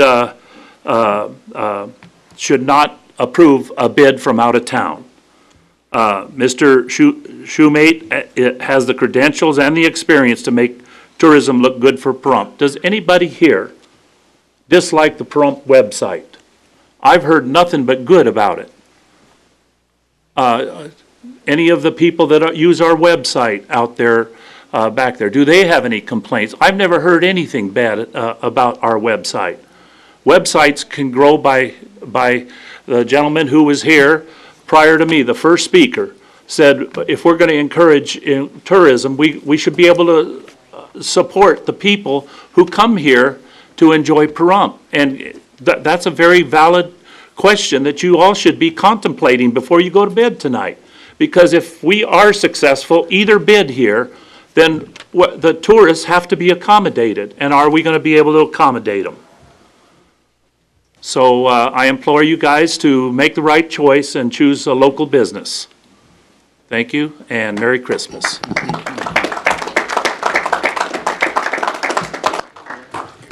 Class Saunders, citizen. I have a couple of questions. When we talk about tourism, we're talking about things that people or places that people come to visit or see. And to me, that means that they're coming to see maybe the winery, the casinos, and things of that nature. Well, my question is, okay, are we giving these businesses free advertising? Okay, are we recouping anything from them sites to help pay for this website, period? Okay, because right now, if I go to any of these businesses, they have their own website. They have a website that they do advertise, and they have deals, and they have packages where, you know, you come, and it's like tourism. Now, also, that brings to the point, are this website only going to give us links to these here websites? Okay, if not, then we're going to be giving them free advertisement, and I don't think that's right. I think these businesses, if they're not nonprofit, they should be paying something on these websites. Okay? I don't know if that has been a consideration. Also, just my observation, from my understanding, it's costing, what, $27,000 for 5 years? Am I in the ballpark there? For 1 year? That's way too much money for a website. Okay, initial website, okay, maybe going to cost some to put it together. But to maintain that website, okay, it shouldn't cost that much, okay, to maintain it, okay, because you're going to get feedback from who? Who are you going to get feedback from? You're going to get feedback from them businesses, okay? Now, how often are they going to be updating the website? Okay, you understand what I'm saying? Are we going to have a liaison person here in Pahrump from the company, to get that information to update the website? Now, to me, if a person is local, he already can get that real quick. If it's an outside company, they're going to have to come in some kind of way, or have some kind of other, liaison to come in here and get the information some kind of way. Okay, so I'm looking at what we have to offer as far as tourism. Okay, and like I said before, it is, hey, the winery, the casinos, whatever, and the college. We have the college here, Great Basin, and the thing is that, like I say, if my main concern, if it's not nonprofit, they should be paying something on this website. The business. Thank you, Mr. Cleese. I would like to mention that this is being funded through room tax. It's not, you're not funding it, and so this is why the local businesses involved in tourism are so interested in this particular project, is because it is room tax funded. Okay, when you say room tax, does that mean is the businesses paying it? No, that means that every tourist that comes in and rents a room or an RV spot pays, I believe it's 9%, a room tax fee. And that is what's funding That comes this. directly back to us. That's right, that's Okay. correct. So, so I hope that clears it up for you. Yes, ma'am, it does. That part, anyway. Okay, thank you. All right, thank you. Merry Christmas, everyone. Vern Van Winkle, KPVM-TV. I feel like I'm at the gym because my heart's pumping about 200 beats a minute right now. But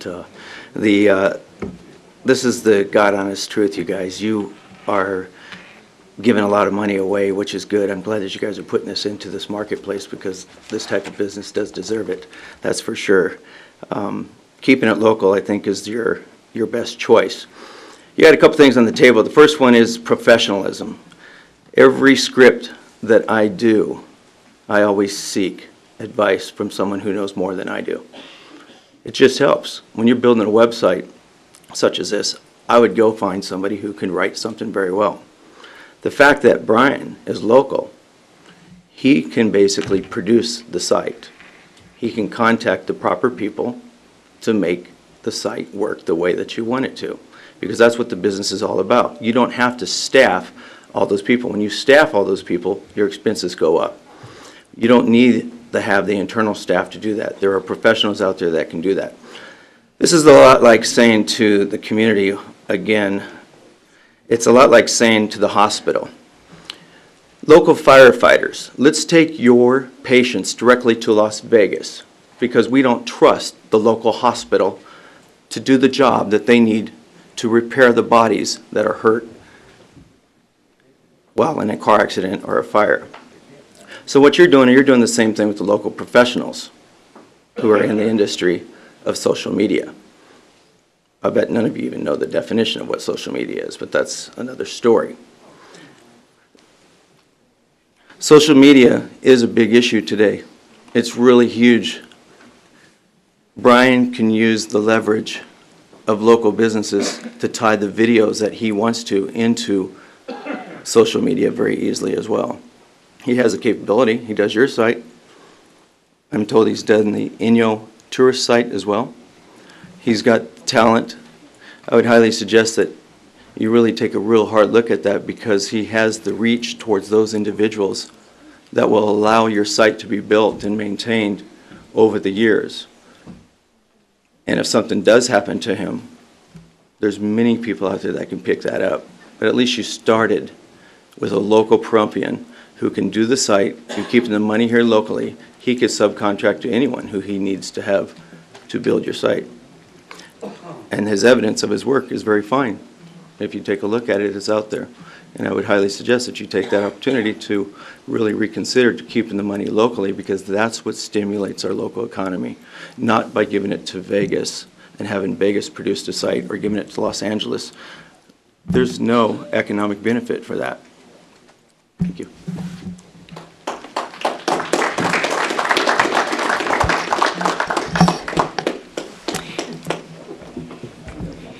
Linda Kemper, KEMPER, William Lyon Homes, Mountain Falls Golf Course, Mountain Falls Grill Room. I'm here to do two things, mainly to thank the Tourism Council for the professionalism that they brought to this subject, the hard work. We in the business community have been working directly with the Tourism Council for at least 6 months, and we see this as a culmination of lots of effort and lots of careful consideration of our issues and the issues for Pahrump. Second issue is to restate again how important it is for the present and future success of our business to see a professional, sophisticated, easy-to-use, and state-of-the-art website that will enhance the image of Pahrump. We spend hundreds of thousands of dollars advertising for our business prospects out of state and out of this country. And when those prospects see our advertising, they want to go to a website that's going to give them a pretty good idea of not only what there is in this city to offer on a broad scale, but what they can do in a more immediate nature if they were to visit the town for a weekend to check us out, or to use our golf course, or to use our banquet facilities, our wedding chapels, that kind of thing. And it's very important to us to have that professional look in a website where people can acquaint themselves with Pahrump. We were very much a part of the putting together of the criteria that we needed to see in this website. We all had some input, but clearly I can say that the professional experience of the in particular, the task force on the council that reviewed these proposals was superior. They knew what they were looking at. They knew what to look for. And I believe that their consideration was very objective and very fair. Of the three contenders, final contenders, I think that they selected the best company to do the job. And I will say that Noble has my support, my company's support, and also my ad agency, who was, by the way, one of the contenders that wasn't a successful bid, to do the best job and to perhaps give the objectivity and professional spin that this website's going to need to make sure that it is the best it can be. Thank you. Jeff Rathjen. I'm a Las Vegas resident, but I'm also a team member at the Pahrump Nugget. Over the course of the last year and a half working with the Pahrump Tourism Board, they have come an extremely long way in getting knowledge and experience as far as trying to drive business to Pahrump.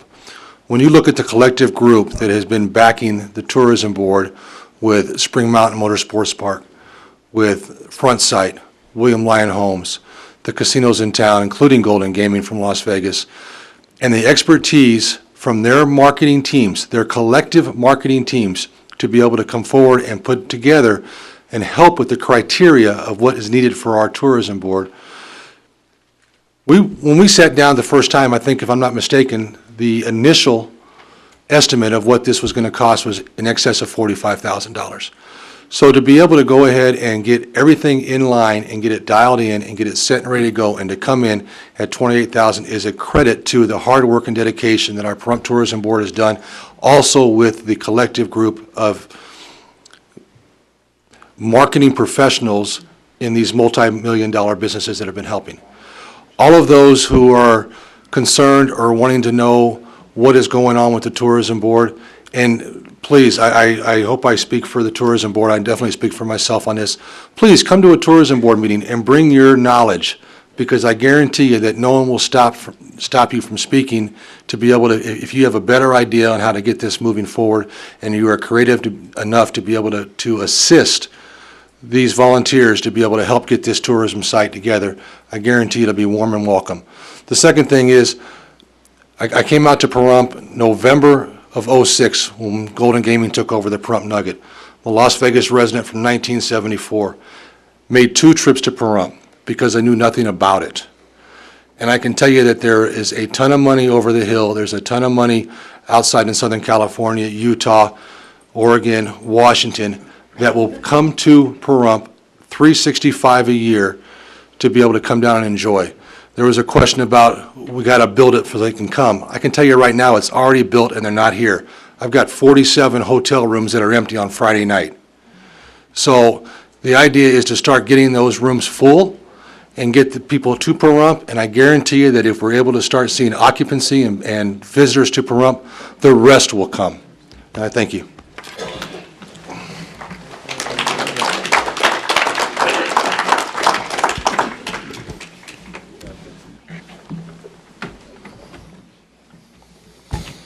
Does this work? Oh, thank you. $2. My name is Ted Farson, T-E-D-F-A-R-S-O-N. I'm here to support Brian K. Media because he's local.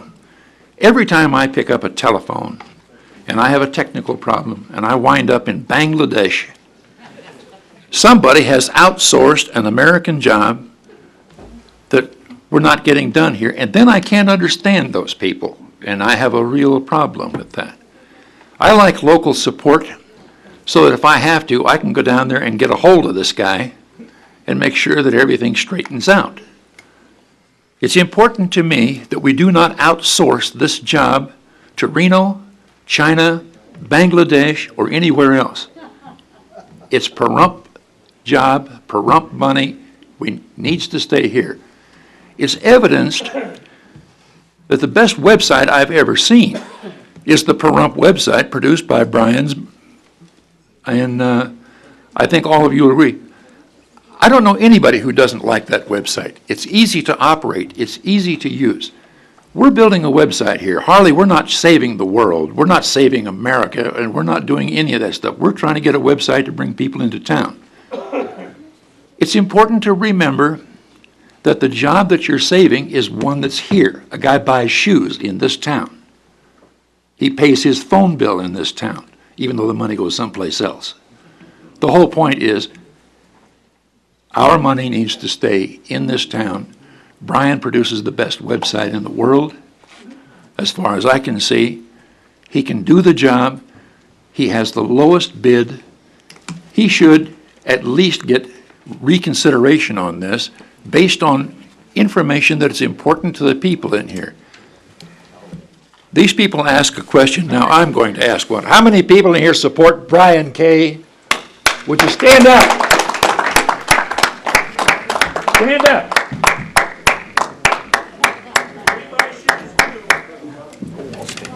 Me too. We also support the Nugget. Yes, we do.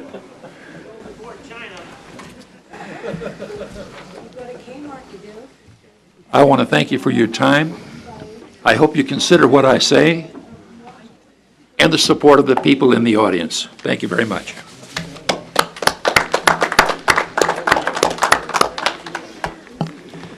My name is Sam Jones, Pahrump resident, 22 years. Mr. Waters made a statement, I believe, about there's an NRS that says you have to accept the lowest bid. And obviously, those NRSs don't mean nothing in this county, according to this attorney and some others. And Brian K. Media, I mean, it only takes common sense if you read this that you didn't put out. You didn't put none of them over there for these people in this audience to read, but this is the backup for these three companies. You got Brian K. Media is $6,600 per year. Okay? That's $6,600 per year, which this Noble Studios is $1,200 a month after the $28,000 that they want up front. Now that tells me that's over 4 times the amount of money. And you're talking about experience. Do you folks that sit up there, do you have any experience? Did you just flop down in that chair and all at once experience come to you? You have to work for it to get experience. Brian is working for his experience. I've been reading these. I'm just a dumb country boy, but I can read these, and Brian's got his credentials in here. I don't see none of Noble's credentials. I see six people's faces that all live in northern Nevada, again, up in Reno area, where all of our dollars are going to go, and all them families up there are going to be spending our dollars from Pahrump up in northern Nevada, here again. Why don't you people wake up and keep our business local? You keep hollering about tourism. You keep talking about tourism. Brian's done a fine job with his website. I'm computer illiterate. I just know how to turn it on. But I know how to get the Pahrump website like that, thanks to Brian K. Media. You guys got to wake up and make some choices, because otherwise you're only sitting there for a little while, and if I got anything to say about it, you won't be there again. Thank you.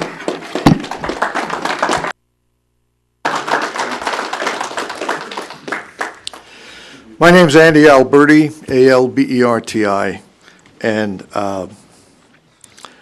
Pahrump has become technically a one-horse town, and we've started to try to live too much maybe on tourism, but it is important to us. But there are other things that are important to us. You know, I would be almost certain that when Noble Studios started up, they were a very small company, but they developed themselves.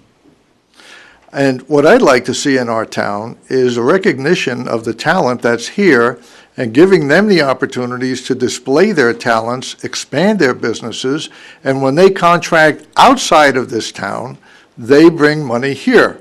Now, I know Brian K. Media has gone to another state for a contract. They're willing to take him on because, you know what? The further you travel, the bigger expert you are. So we always tend to look someplace else. But I can tell you, we have people in this town, and Brian K. Media is one of them, that have the ability to do it. Now, I heard mentioned tonight that he didn't have a writer to do the work. Well, you know what? Did anybody ask him if he would consider hiring a writer as part of his contract? That's what I would do. And where is the writer going to go? To the local people here to find out what we really have to supply as tourism. If I was going to do a website, and I have done websites, unlike some of my friends who have limited computer knowledge, I look at what other websites have done, and then I decide what I want to do. I can't see any reason why that couldn't be done by a local web designer.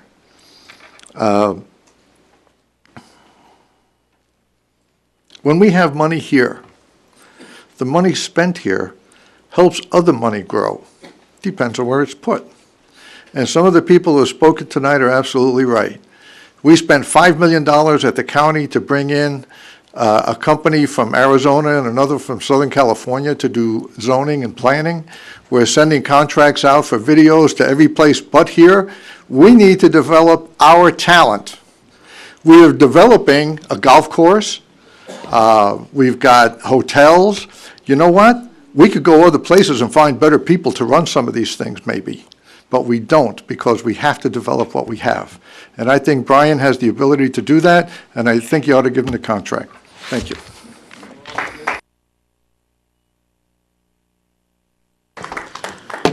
Hi, Ryan Muccio. I just wanted to clarify a statement that Vern made in regards to social media.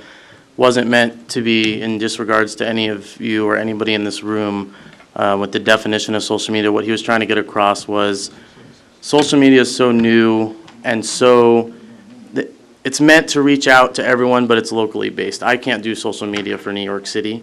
I don't know enough about the companies there. I don't know what they're trying to promote. So if this company, from my understanding, is taking on social media, that might not be the best way to go. And I think that's what he was trying to convey. Also, in regards to the website and tourism experience, Brian K. Media did the website for Shoshone Village, about 27 miles from here.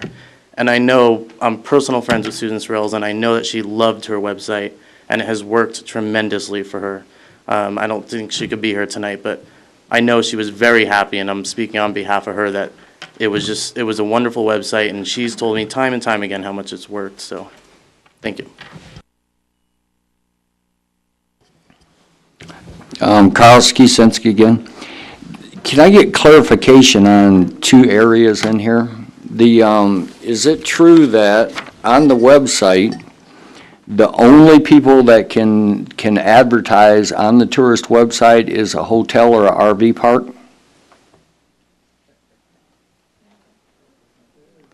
Because in here, it says accommodations, okay?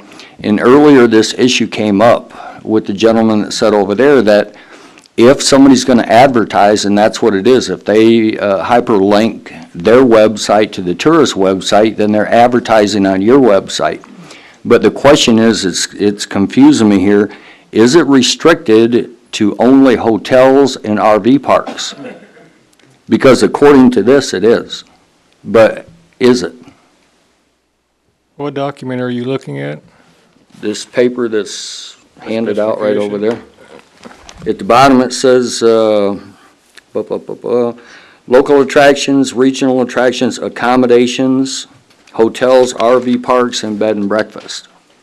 Because if that's true, then Spring Mountain Raceway, Mountain Falls Golf Course, none of them can put any type of link on your website. Actually, Ski, are you referring to section where it says, including links to the respective properties, local attractions, regional attractions, accommodations, hotels, RV parks, B&Bs, things to see and do? Yes. Hiking and ATV trails, dining and golf? Actually, yes, but you have much more details than I do. Mine's limited to here. Okay. But here's where I'm going with this. It includes everything, sir. Okay. It's everything. So everything, then if they're going to have a gun show at the Nugget, can the host of the gun show link to the tourist website and advertise his gun show? Where I'm going with this is to me, you're opening a serious bucket of worms, because if a lady that has a ceramic shop, if she's having a big demonstration on ceramics, then she's entitled to advertise on this website. So you're opening it up to the entire business licensed community as an entity to advertise on this. And if you are, how do you rack and stack it?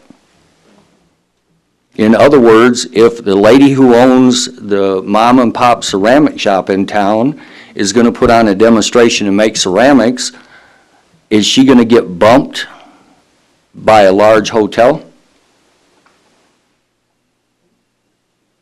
With all due respect, if I may, Mr. Chairman, I don't believe those actual specs have been set out as to the actual website. We will, once it's up and running, and that's basically is the design of the website, it will be up to the town board to create the rules as to who can and who cannot advertise and or participate on a tourism website, and I don't believe we've crossed that bridge yet. But part of the bidding on this was for this guy to provide access to people to submit that information. I'm not a lawyer, but do you see spider's web here? Madam Chair, through you to Ski, no, I don't really see this as being an issue at this time. And when the language you're referencing is all inclusive, and the details, as Mr. Kobarger has explained, will be dealt with later. It's time to move on. If you have further questions, Mr. Sinsky. No, I just had one other question. Also, is it multilingual?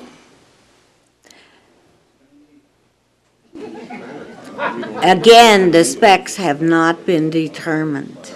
If you have further questions, please come see Mr. Kobarger, but it's getting late and we have to move on. Sorry, thank you. Hi, Robert Hanson. First of all, I know nothing about websites, how to maintain them, how to build them, or anything like that. And I think a lot of people in this audience don't have any idea, have no idea either. So, you know, but I would defer my judgment to people like Jeff and Jeremy from the Nugget and some of these business owners. If they like it, if they think it's a good idea, well, then they know more than I do, okay? So, but I think to help clarify everything for the people in the audience, we'd like to know perhaps what goes into maintaining a website for $1,300 a month, okay? What do they do to justify that kind of money? And since we have computers here, how come we don't see an example of a website that they've already built? So let's see Brian's, let's see theirs. You know, let's see what goes into such an extensive website. Is it more than just click, point and click, and is it interactive, or, you know, is there videos in there? You know, I'd like to see an example of it. And I think that would help a lot of people in this audience understand the difference between, you know, A and B. I'm sure if we went down to all these meetings that they had at the Tourism Council, I would have seen that, but, you know, everybody's got a life and things to do, so we all can't all visit every meeting. So, but like I said, I don't know, you know, I would refer to, you know, what they say. If the people from Mountain, or for Spring Mountain, they like it, the Nugget likes it, who am I to say that it's no good? So, but I'd like to see what goes into it. Where does the money go to? What are they doing to justify the money to maintain? What goes into maintaining a website? That's all I'd like to know.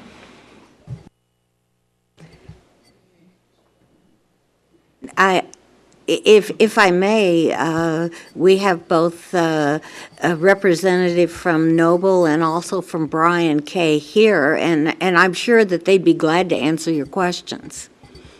My point is, we should be showing it to the audience here. Let's bring it, put it up on the screen. Let's see what the website looks like. A website that they've designed. You know, put it up. Let's show us, you know, why is one so much better than the other? And why is one, you know, charging twice as much to maintain each month? Thanks, honey. You. Yeah, you don't know me. Marjorie Hanson. First and foremost, I heard two people on the board state that a tourism room tax pays for the website. Am I correct? Okay, so then nobody here is spending any tax dollars to pay for this website. Am I correct? Okay, no, I mean, unless you're like, you know, running off with somebody else's spouse, you're not going to rent a room here. Okay, first of all. Second of all, when did Reno become a part of China or Bangladesh? Is that not in this state? Is that not in America? Is that not keeping the jobs in America? Okay, yeah, I made notes. Now, also, I distinctly remember you, Dr. Waters, stating that the NRS statute states that not just the lowest bidder, but the most responsible. And doesn't responsibility entail meeting all the limits that are set forth in a contract? Okay. This is for you, young lady. I am very social media wise. Yes, this is for you. You have Facebook and you have Twitter, right? I want to know where you are. I'm Turbo Kitty at Twitter. Please follow me so I can follow, you know, the town board back in Facebook. You want to be on MySpace, LinkedIn, WordPress, and Google+, okay? Last but not least, I believe that the town board members made a most excellent choice in Noble Media. I was here, I saw all the videos, And I was rooting for you guys from the back. I was going, yeah, that looks good. And the reason it looks good is because it is so sophisticated and professional. I do have a website. It's something I play with. It is not something serious or professional. However, I have seen many. I have been, I've seen websites that were created in China, for that matter, and Bangladesh. Your video was excellent, and you have my support. Thank you. Thank you.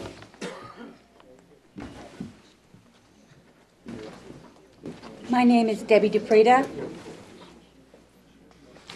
Sorry.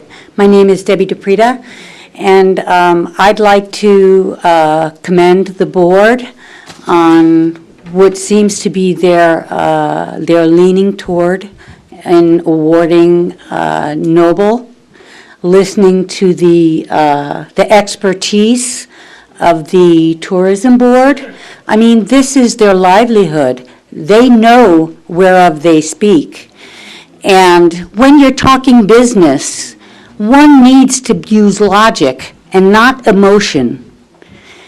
And one of the issues that I see with Pahrump over and over again is a sense of provincialism. And they need to shed that cloak, because what it does is it blinds them to what is available out there. And I agree with Marjorie. I mean, we're talking Reno. This is America. It's creating jobs for Americans. Anyway, thank you very much, and I know you guys work very, very hard, and I support you wholeheartedly. And I'm in support of Noble.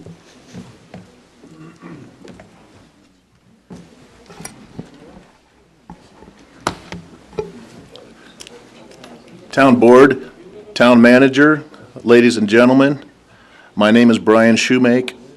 I am the founder and owner of Brian K. Media and Design.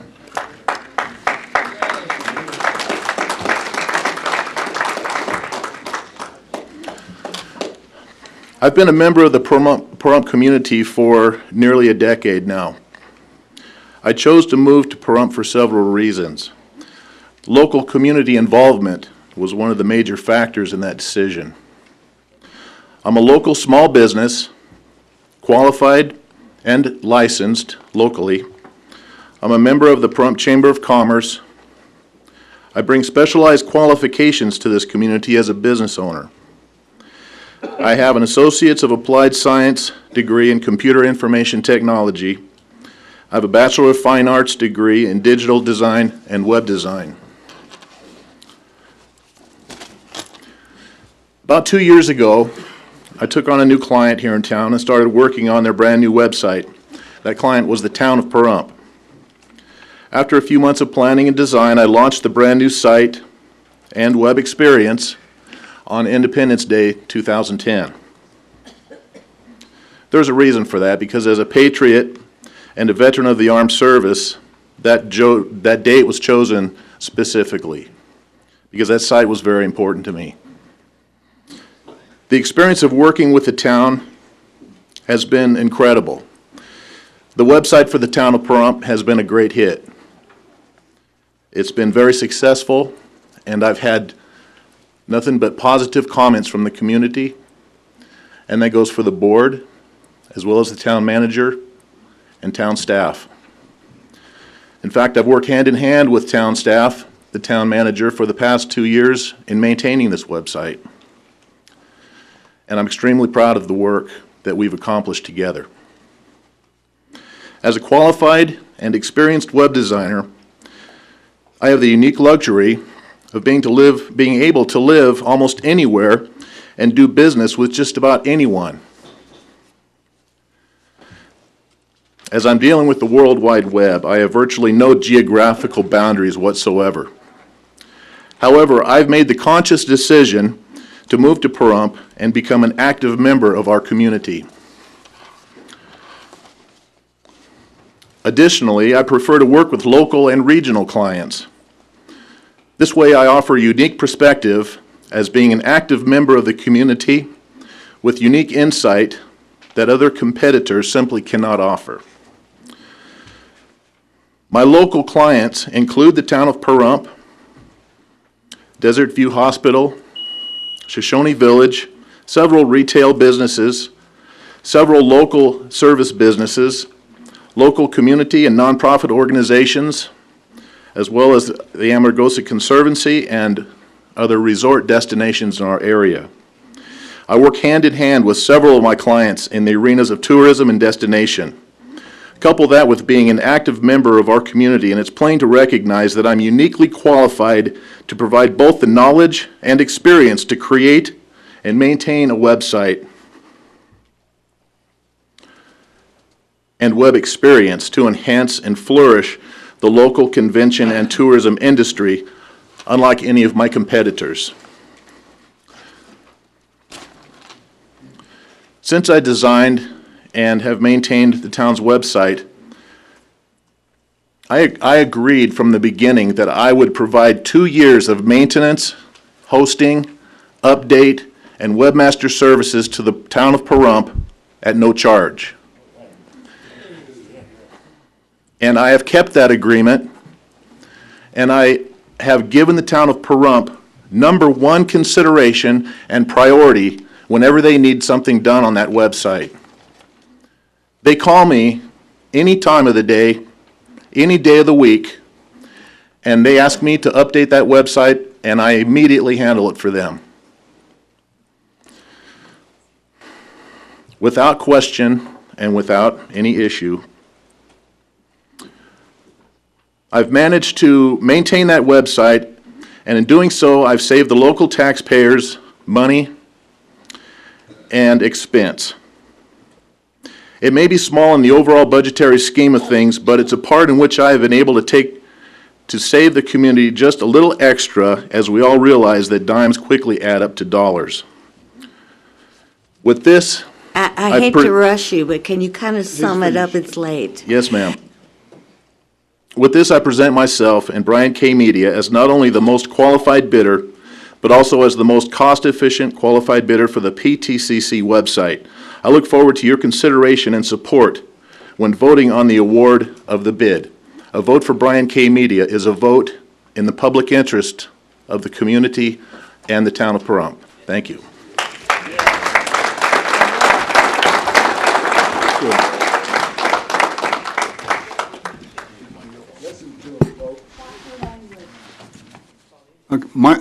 Good evening.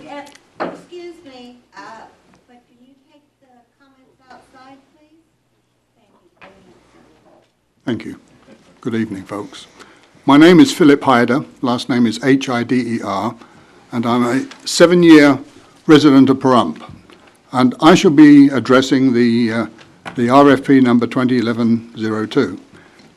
Due to the 3-minute time limit allocated to each speaker, I will address just one example of the ambiguities that appeared in the RFP.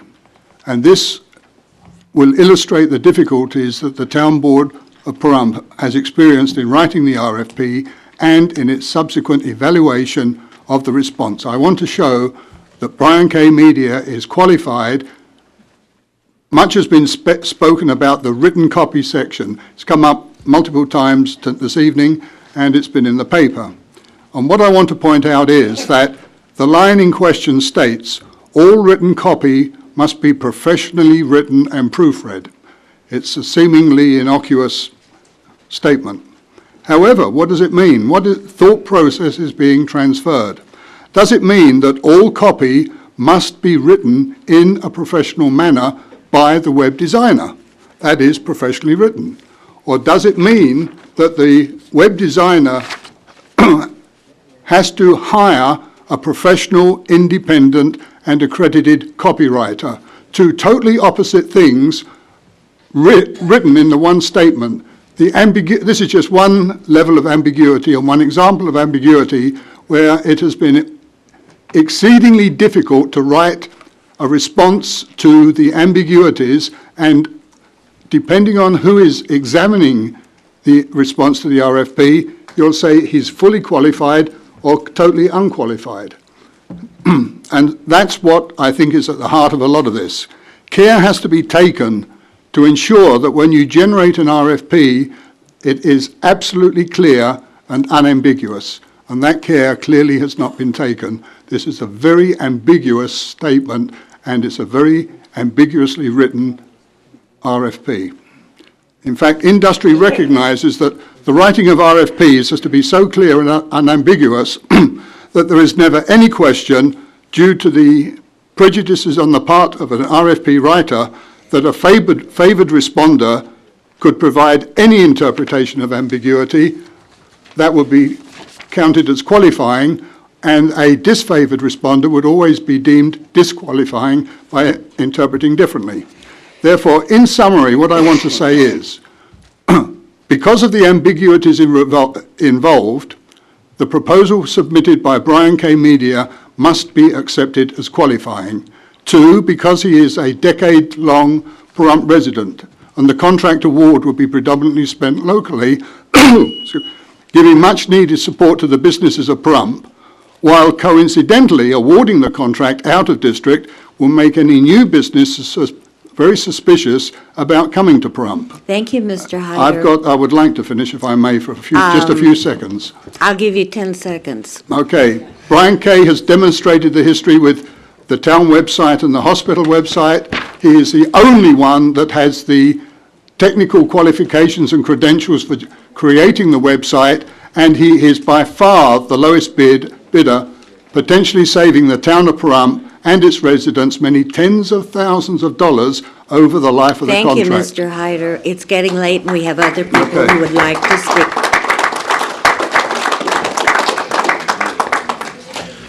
My name is Bill Carnes. I'm a resident of Pahrump, and ladies and gentlemen of the town board, I brought some 25 copies of a matrix with me, which is already part of the official backup, and I'd like to request to enter an additional related matrix to the backup as well for what I'm about to speak on. I have 25 copies right here.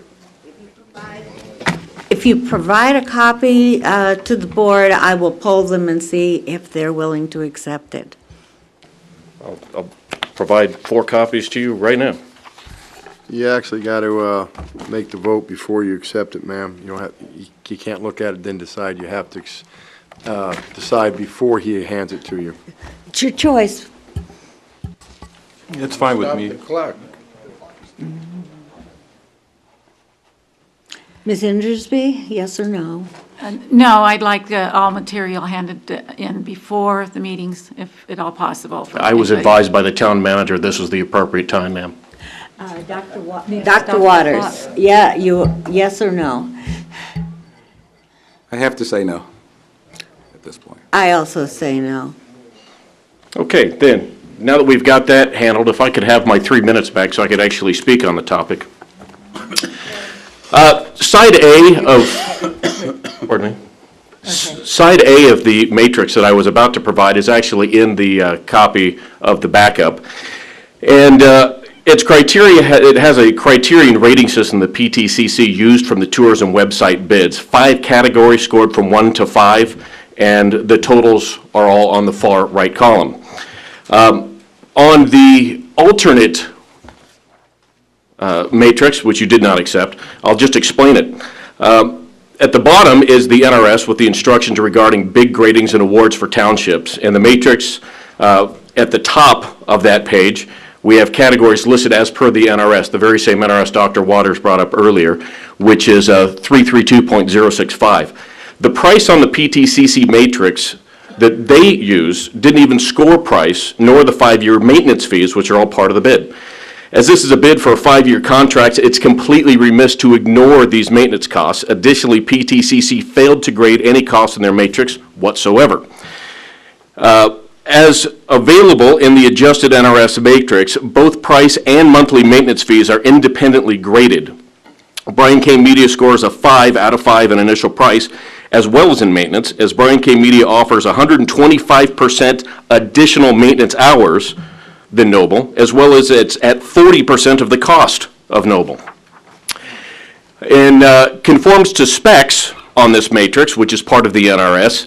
Brian K. Media wins out at 4-5 over Noble, as Brian K. Media's bid includes all written copy as well as photography, where Noble Media offers only 10 pages of copy and no photography at all in their bid. Anything additional from Noble would have to be assumed to be an additional cost to the town, as well as social media, which has been a big topic tonight, is not even part of the RFP. It only mentions links. Under the column of best interest to the public, which is in the NRS, Part G of the NRS, Brian K. Media earns 5 as well as being a qualified local business, and Noble scores a 4 Mr. as they're a Carnes? Reno area business. Mr. Carnes? Yes. I'm getting a request from the TV that you move back from the microphone because you're too loud. Just, Sorry. I'm also a radio broadcaster, so I try to speak clearly. Where am I? Let's see, Brian K. Media earns 5 as a qualified local business, and Noble scores a 4 as their Reno area business, based with over 80% of their clientele in the greater Reno-Tahoe area. Calculated first-year costs, which includes site construction and 12-month site maintenance fees, earns Brian K. Media 5 as to Noble's 4, as Brian K. Media's first-year cost is less than 75% of Noble's. And calculated on a 5-year cost shows Brian K. Media at a total of $60,500 to Noble's $108,465, saving of nearly $50,000. This adjusted score per NRS tallies with Noble Studios at 43 collective points. Brian K. Media scores nearly perfect at 48. And with that, I'd like to thank you for your time, thank you for your service to the town of Pahrump, and Merry Christmas.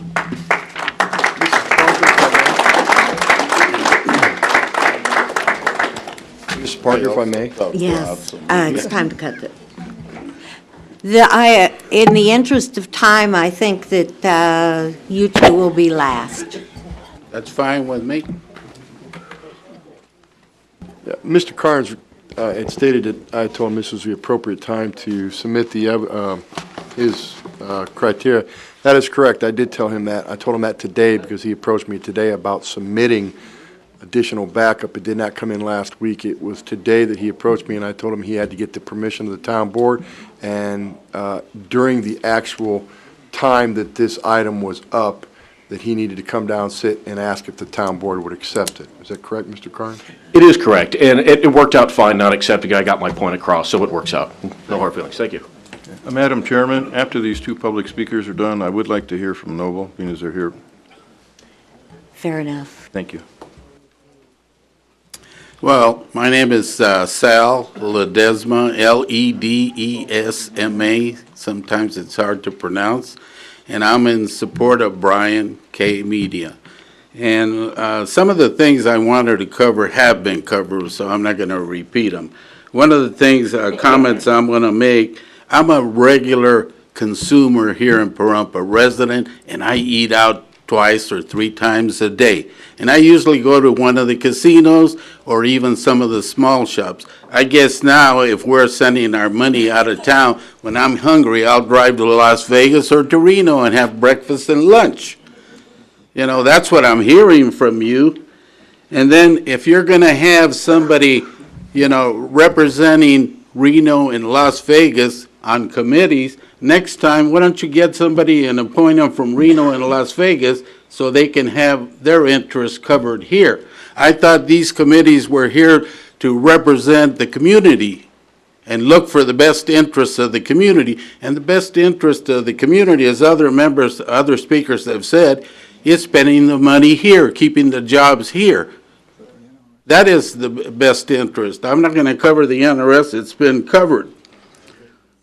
So, as far as I'm concerned, you know, government starts from the level of the people. If I see that what's sitting up there does not coincide with the beliefs of the people, then there is a time and place to take care of it. 3 minutes does not give justice to stating your point. But at the elections, that is when we'll speak up. Thank you.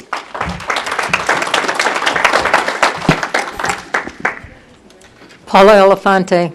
I would like to thank the Tourism Board for the hard work that they've done, because this is not an easy position to be in when you're trying to find tools to be able to promote this community. Being a person that's involved with putting on one of the big events in this community, the powwow, I got to get that in there, I know that once this website's set up, they're going to be marketing my powwow. It's like, this is so cool. The only thing is that I didn't see in the paperwork was like promoting 30 to 60 days out. It would be awesome if you had an annual calendar on there so that those events that are out there, people can go, oh yeah, 6 months from now there's the, the powwow. I like powwows. I want to make sure I get it on my agenda. Because I send out 10,000 flyers. I send out flyers to every smoke shop and Indian tribe in this state, as well as many in Arizona and California. I'm on every website I could possibly be on related to powwows. I do a lot of marketing. This is going to be just another perk for all of us in Pahrump that either put on events, own a business that is geared towards bringing a place where people can stay, the hotels, a place where people can go and do something, the racetrack, front site, a place where people can come and say, they've got some really cool trails out there. We can go over there and we can go hiking, we can go, off-roading, whatever. This is something that you have to do, and it's a very hard decision that you guys are going to have to make, choosing which company. I don't know anything about any of the companies, so I'm not going to say anything about that. I just think that we have an opportunity here to promote what's here. We don't have a lot, but we have some really awesome things, and we have events that are really awesome. With the Wild West Extravaganza, we're really trying to go out and get those people that are really interested in the Old West. 1850 to 1890 is the time period. And so we need to be able to have a method where it's promoted. It's not going to cost it's not going to cost me to be on their website. I have an event they want to promote.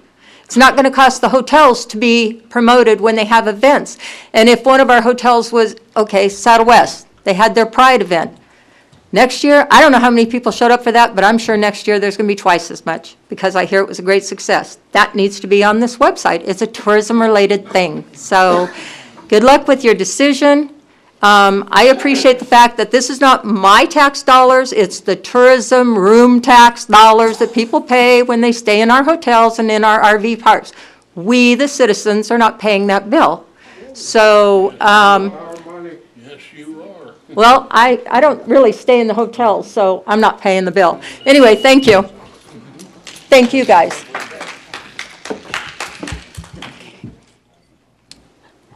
I'm going to offer questions. Dr. Waters, we have representatives of Noble here. Do you have any questions of them? I don't have any questions of Noble, but I would like to make some comments after they're done. Ms. Endersby, do you have questions? Yes, in your, good evening. Hi. Thank you for coming. Would you identify yourselves for the record, please? Yes, for members of the town, I'm Michael Thomas. I'm joined by Jared LaPiccolo. We're both senior partners within Noble Studios. Just, if I might, just a couple of things that came up that I do think is important to clarify some of the things that were said. We are a company that started out of a room of a house about 8 years ago with a husband and wife team, Jared and his wife. I'll let him speak to the starting of it, but our qualifications are we're both credentialed with bachelor degrees, Jared from the University of Nevada, Las Vegas, myself from St. Mary's College of California. We have several awards that have been won on behalf of tourism websites that are by internationally recognized accredited standard institutions for both website functionality and usability, but also code compliance. Talked about our experience as a firm.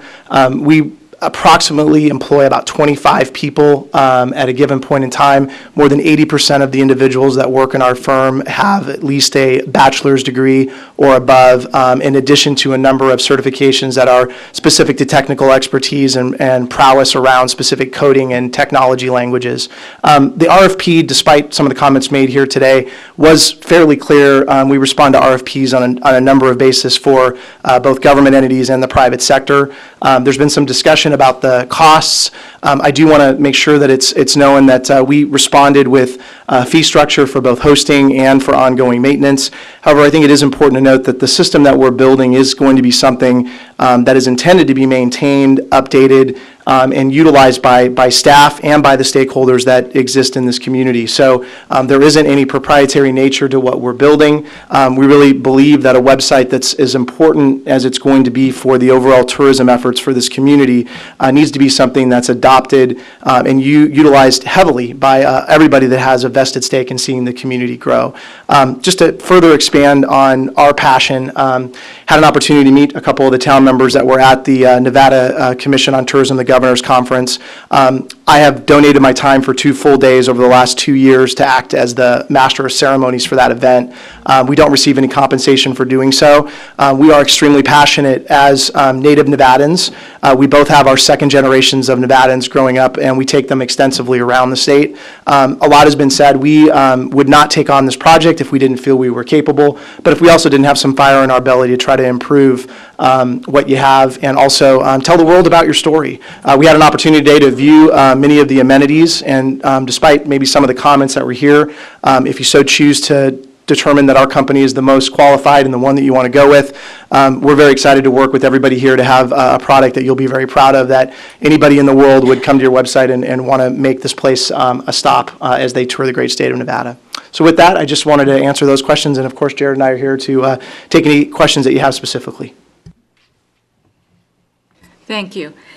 I wanted to note on your presentation on the with the RFP is that you submitted a number of pages that does have photos of your work, and I believe on your website it has references also. So if anybody were to research that, they could look at your website and see what your work looks like and what you offer.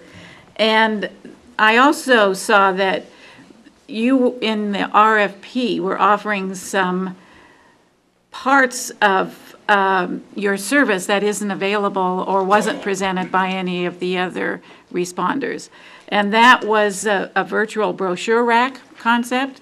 I thought that was excellent and certainly would address those concerns on the part of the people that asked the question, how extensive is this website going to be available to other businesses? And it seemed to me that virtual brochure rack would do that. Can you explain that a little bit more on how that works?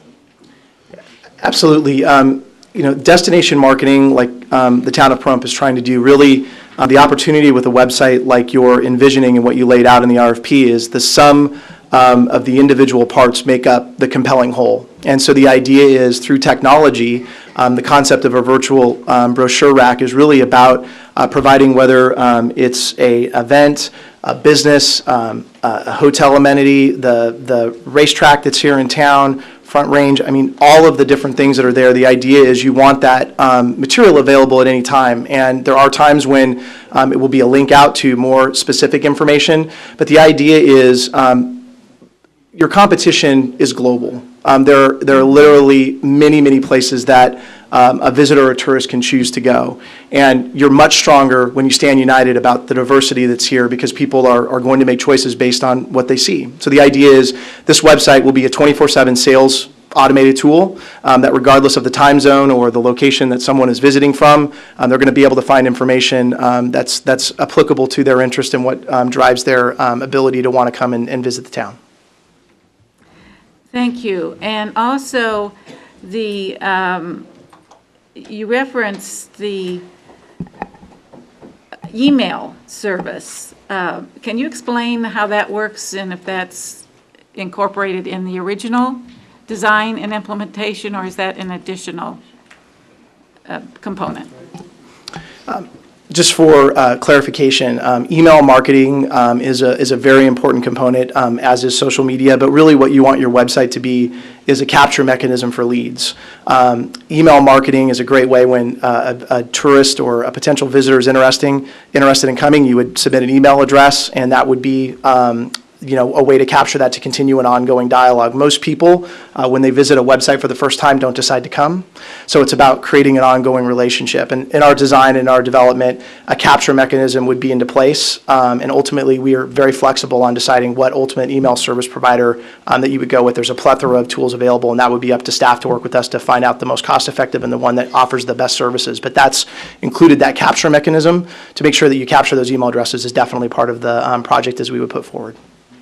And just the last question is that the cost for services on an annual basis, are your cost for services in line with general practices as far as your insight into your industry? The service agreement that we have an ongoing is a blended rate that represents the differing services that we would be offering on an ongoing basis, everything from advanced programming to just regular project management. And the rate that you're talking about that was included in there is usually the standard rate that we put forward for all bids for the state of Nevada and the agencies that we recommend. So it's the same one that we use that's been accepted by multiple agencies. Well, thank you again. Mr. Kolka, do you have any questions? Yes, I have a few questions. First of all, I feel networking, of course, is very important when you're going to complete a goal. And being that you're tied into certain entities in the state of Nevada, could you explain how you think that would benefit the town of Pahrump versus if we just hired someone locally?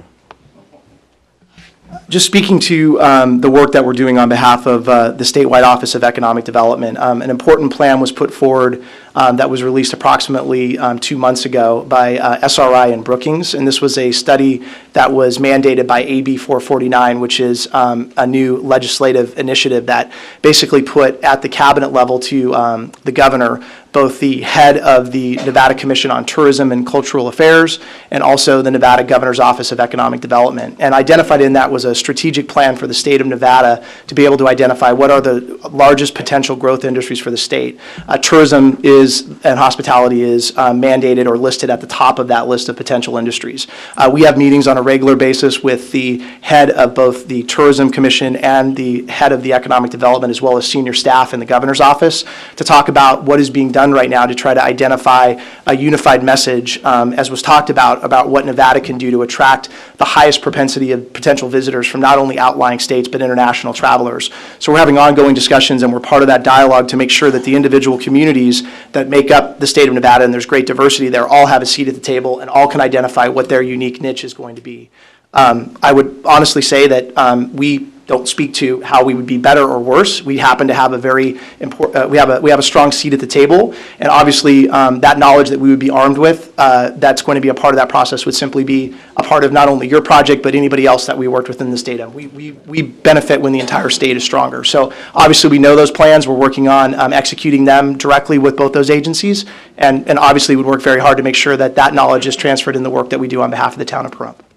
One of my concerns in making a decision naturally is how well ever who we choose would work with the town of Pahrump staff. Yeah. If they were to feel that something needed to be changed, how fast could something, I mean, obviously it's about the size, but I mean, could you get a rough idea? I mean, if the town wanted something one way and you felt it was another, that you would have no problem accepting the town's wishes and in a timely manner, you'd be able to get things done? Yeah, to that point, we work for the town, and we work for the staff, and we work for the people that are here. We'll lend our expertise, but ultimately the client is in our company who makes the final call. We can only offer our expertise and work directly to explain what we think is the best based on our experience. The way the website is going to be built, and it's a standard in everything within our sites, is just about every single thing is updatable or customizable within what's called a content management system.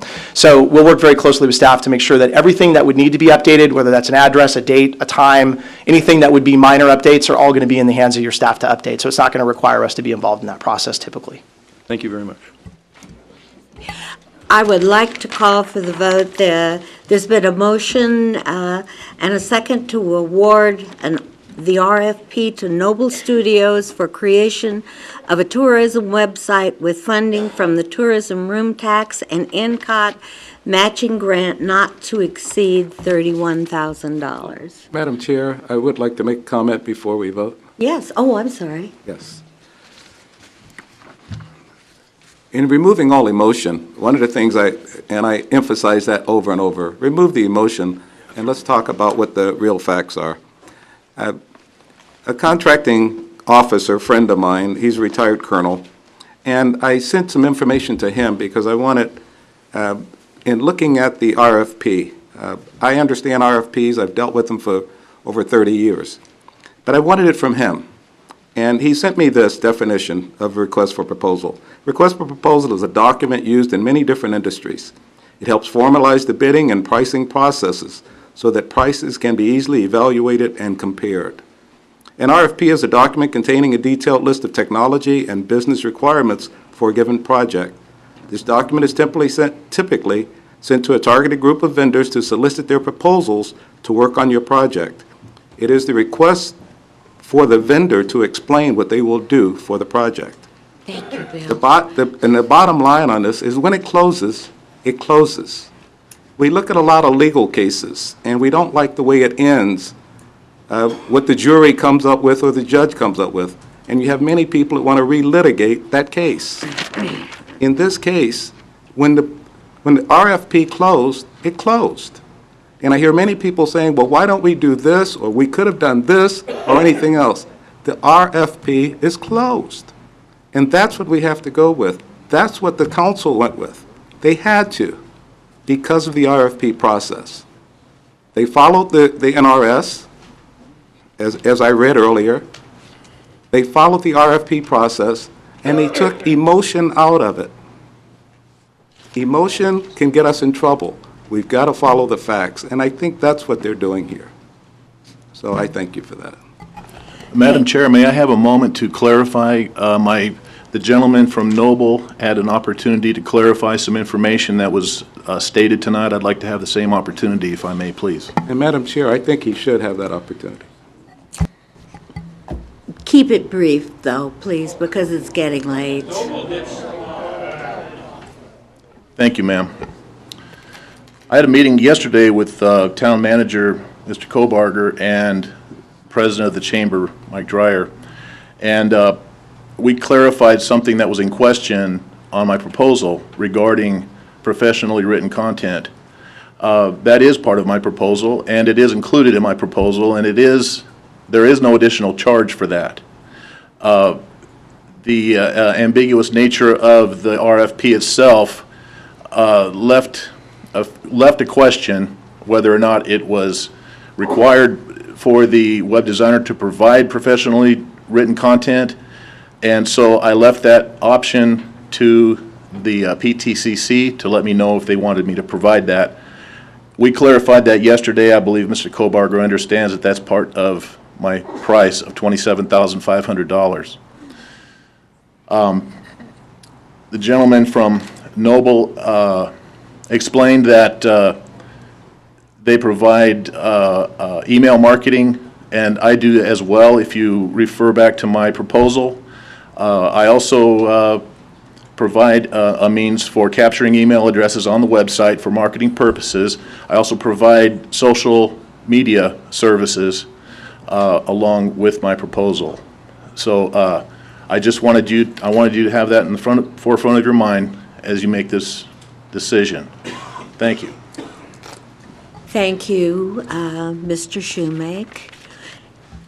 Again, there's been a motion and a second to award RFP to Noble Studios for creation of a tourism website with funding from the Tourism Room Tax and INCOT matching grant not to exceed $31,000. All of those in favor signify by saying aye. Aye. Aye. Those opposed? Motion carries 4-0. Thank you. Thank you. No, that's just, stay with us. Well, no, when we... Okay. I mean, and originally, we read it in 19. Okay, Mr. Culkin had requested that we move item 19. Mr. Culkin, item 19. Discussion and possible decision regarding the future of Fall Festival, Fair and Festival. Madam Chairman, Just a minute. Let's give them 30 seconds or so.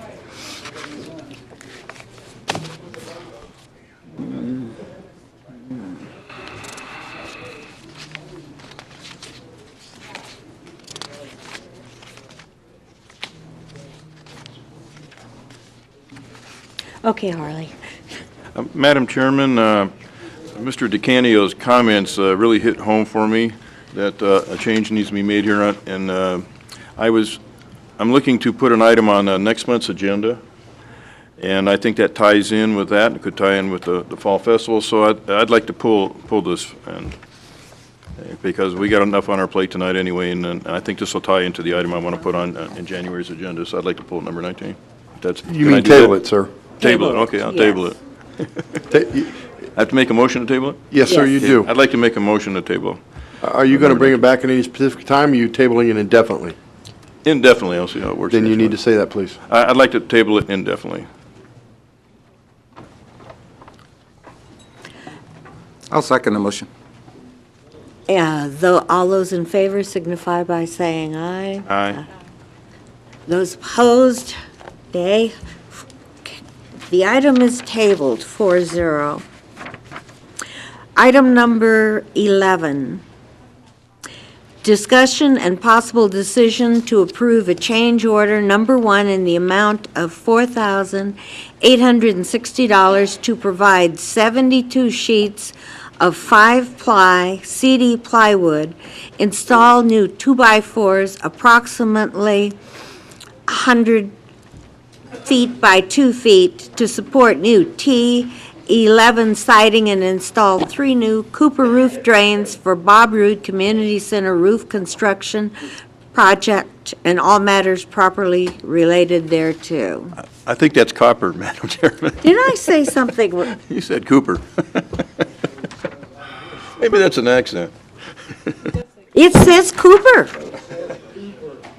I don't know. I thought it meant copper. Mr. Lewis, is it Cooper or copper? Copper. It does say Cooper, and it is a Oops. Someone don't know how to spell right. Yeah. Madam Chair, if I may, while Bill starts getting some of the stuff ready here, just kind of real quick update on the community center roof. The project is almost complete. We have a little touch-ups to do to complete it. From the very beginning, the day we were supposed to start is when we got our winds. So right off the bat, Anthony Roofing was put back 2 days there. And then he was greeted on Friday when he started the project by the Contractors Board criminal investigator to check all his licensings and et cetera. So I just want to start by saying it's been really a pleasure to work with Anthony Roofing, real professional. They worked the weekends to make up to the lost time to keep up to our schedule, 10, 12-hour days. And with this change order, I feel very, very comfortable with it because throughout the whole project, the communication was great. Any kind of issues, you called him a couple times on Saturday. We spoke 2 or 3 times, probably daily, while the project was going on. He took photos. I have photos. We have a few photos we're going to share with you tonight. But we're real close. He's just got a little bit to wrap up, and the roof will be complete. Mr. Chairman, as you notice, there's pictures. We'll walk through it real quick. This is picture number 1. This is beforehand, as you can see by where the arrow's at. Standing water in. You can see it's been patched numerous times. Photo number 2, this is a... Go back to number 1, please. If I may, I'd like to mention, see the design flaw where the roof goes down and then you've got the parapet so that it was impossible for the water to drain. Photo number 2 is an up-close look at the main roof, and as you can see, there's at least 5 or 6 layers of roofing there, and you should never go that thick on a roof. It's caused a lot of issues. This is picture number 3, indicates the dry rot at the end of the 2x4s that was located all the way along the main roof right there. They had to replace those. Picture number 5, if you go down to the left-hand side where the arrow's at, you will see the dry rot on the plywood that they had to replace all along here, up there. Picture number 6 is, or picture 5, is the finished work for A and B, and as you can see, down right there, right here, and right here, there are new drains installed, so that the water actually has a place to go. Matt, jump in anytime you want. Yeah, I just want to add, if you notice in the other picture where that spot was, where the water was sitting, there was not a drain located in that location. Well, we do have now initial drain right in that position to pick up that water. Now, what was interesting too, when you'll see on one of the slides here, that, like you said, the drains wouldn't function because the design, well, once we took off what Anthony, approximately like 4 inches of roofing material, it really corrected itself once we got down to the sheeting. The next photo is, as you can see, completion of the main roof and what it looks like now. And then the last picture, which is what Matt wanted to see, if you start from the right side and go left, it is going downward instead of upward, so that the water will be able to drain down to these newly installed drains. Therefore, we won't have any water sitting on top of the roof anymore. Any questions to Mr. Gonzalez, correct? Yes, I'm Mr. Gonzalez, Mr. Lewis, or myself on these pictures and or any of the work prescribed? Dr. Waters, do you have questions? I had some questions earlier, but the pictures and the explanation answered all of my questions. Mrs. Indersby? Yes, thank you. And then by the pictures, it looks like the job is pretty much complete. Correct. Go ahead, I'm sorry, Anthony Gonzalez. It is. It just, Please identify yourself. I'm Anthony Gonzalez, the owner of Anthony Roofing. And yes, it's, I just got a couple more little touch-up things. My guys worked till dark Sunday, last Sunday, just so we can button this thing up, because we knew we were going to have some problems. And I just got a few little painting and touch-ups, and we're basically done. Great. It's watertight, in other words. Then this change order, I take it, is an after-the-fact change order that we're approving tonight, is that it? Correct. The sheeting all the way around the building was kind of surprised. It was the main roof, it's the one that had most of the sheeting issues. We looked at it, like you said, he called, we have several photos to show you the condition of the sheeting, if there's any question. But if it was questionable and the sheeting was delambing, we replaced it. I mean, we wanted a nice solid roof. We agreed this was the time to do it. And again, Anthony walked me through the project and came out quite well. But the new sheeting, the first sheet all the way around the outside of the building, plus the blocking to hold into the sheeting. And also, he also added the fascia along the west side of the building. And that's what kind of was an issue with the dry rotting. Explain, please, Anthony, the paper, how you had to put the paper around through the... Well, along with the T111, you have to put 15-pound paper behind it to waterproof the siding, on the fascia. So that's what I did also. I also put the waterproofing membrane behind it, keep the water from going back in the roof. Oh, thank you. And I know time-wise, you pushed yourself to get it completed, and I want to thank you for doing that. I saw you there on a regular basis whenever the weather allowed it, and you did complete it on a timely basis, and I know this material was needed, so I understand the need to do an after the completion approval. Just aside from this, the question I have is, why did the inspector that you referred to come in the first place?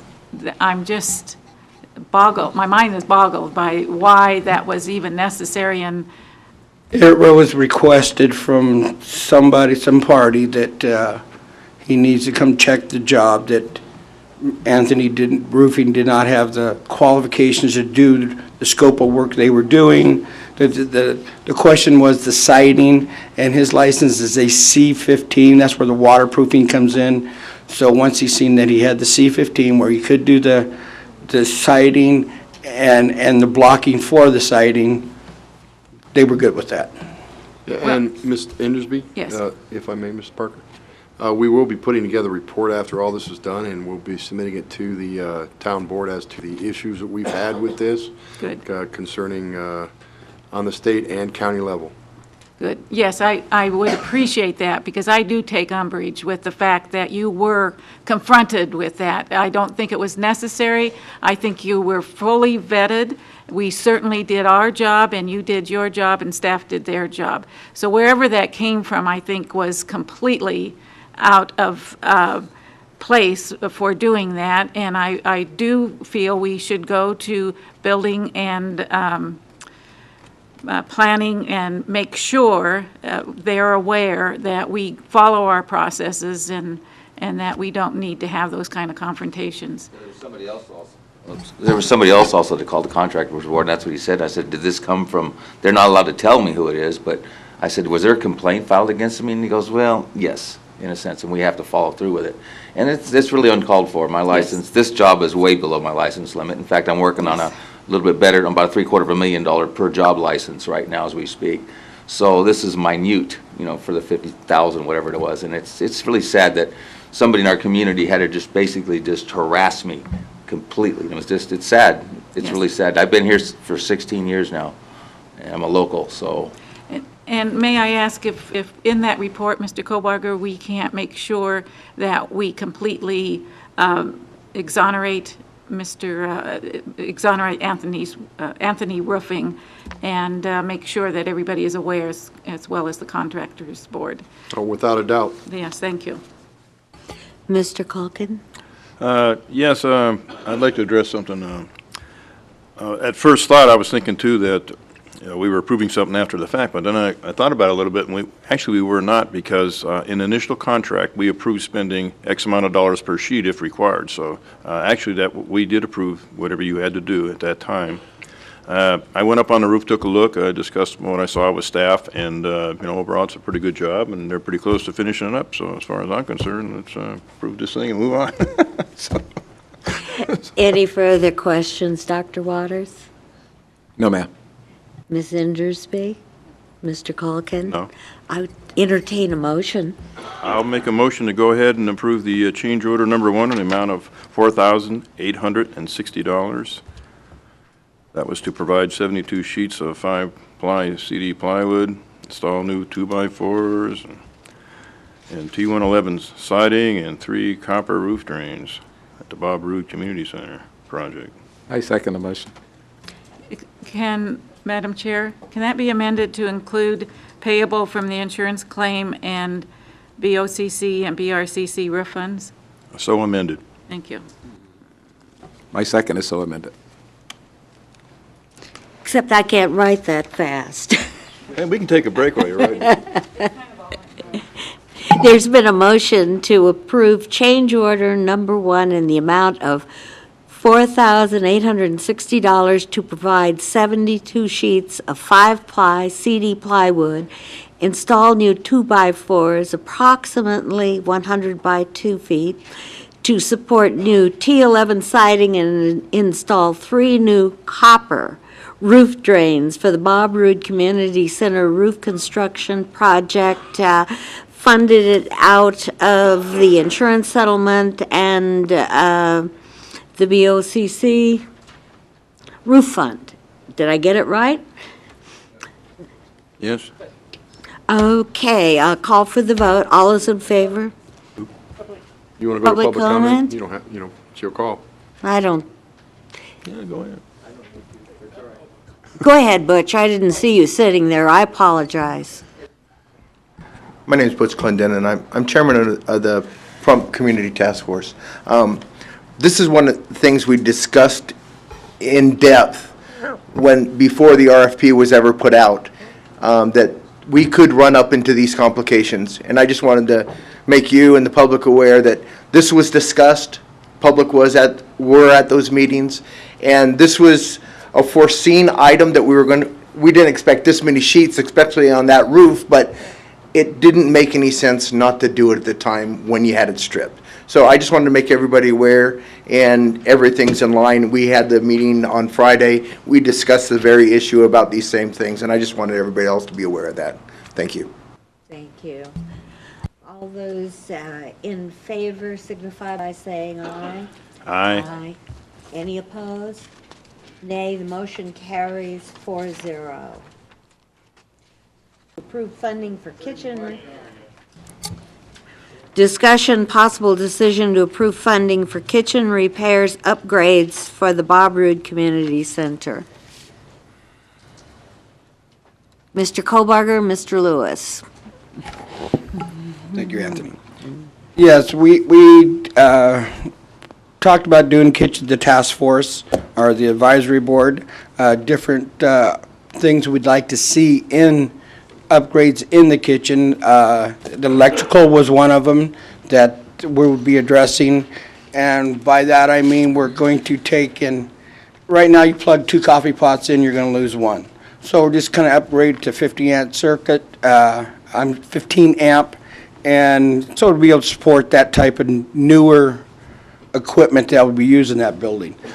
We also addressed the cabinets. The board discussed ways of saving money on the cabinets, like on the west wall there, none of those cabinets will have doors. They'll be just open shelves. People are supposed to use the building and then take everything out, so there's no reason to have doors on there. So that's one way the task force or the advisory board looked at saving money in the kitchen. And then we're going to the deeper sinks and that type of upgrades just to make that kitchen a little more user-friendly. Again, we're not trying to accomplish a commercial kitchen in there. That is just for warming food brought in so they can keep it warm and then serve it for different events. So that's what we're focusing on. Any questions, Dr. Waters? I wouldn't know what to ask, so no questions. Ms. Indersby? I just have one for Mr. Kohlbarger.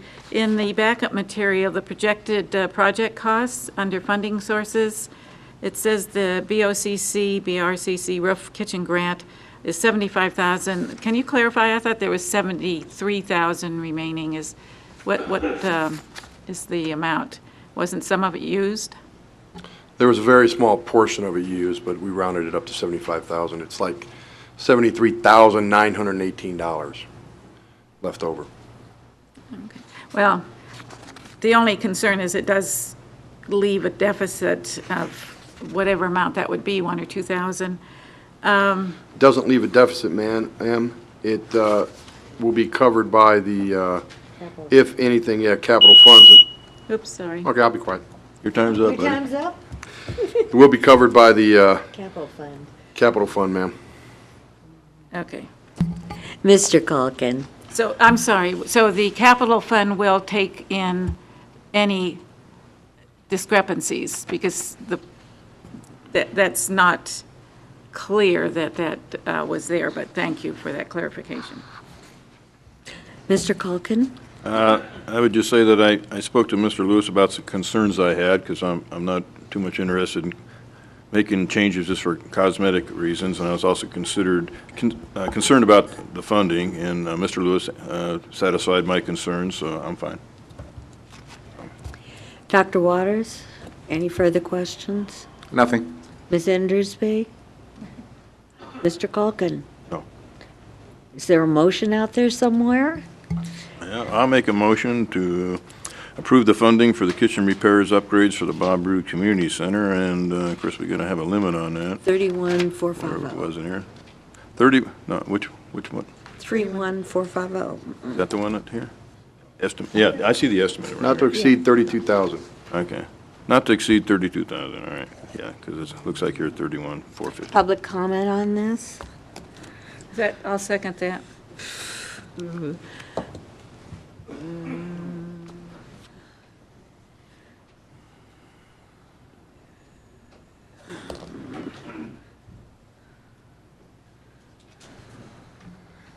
Again, my name is Butch Clendenin. I'm chairman of the Community Center Task Force.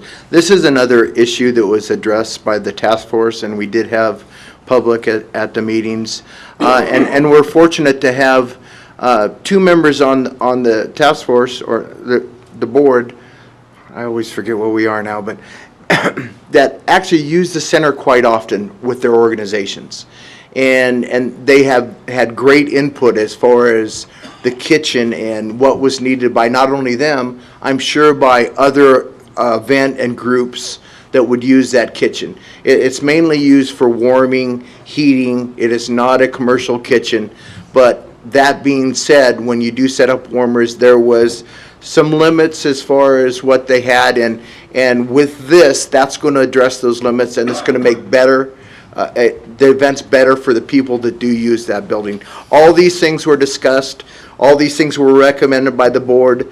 We were looking for it done in the future. If it could be done now, I think that's a great thing. It's going to be great for the community, and I'm all in favor of it. Thank you. Madam Chair, may I comment, please? I just want to let the board know, the advisory board, they're very aware the community center is what it is, and we're not going to go in there and put granite countertops or the marble sinks or nothing like that. I just want to make the board aware of that the advisory board is very aware of what we're trying to complete in there, and I'm sure we'll come way under budget. It was my understanding that one of their goals was to be able to plug in 2 coffee pots at once and not have to hit the fuse box.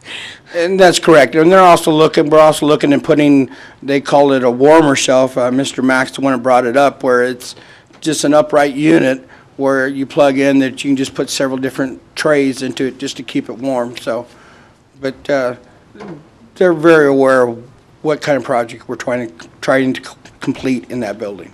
Before we move on to public comment, I'd like to make a comment on this, and that I would like to thank the members of the task force. I went to all of the meetings except one last week when I was forced to go out of town, and they were very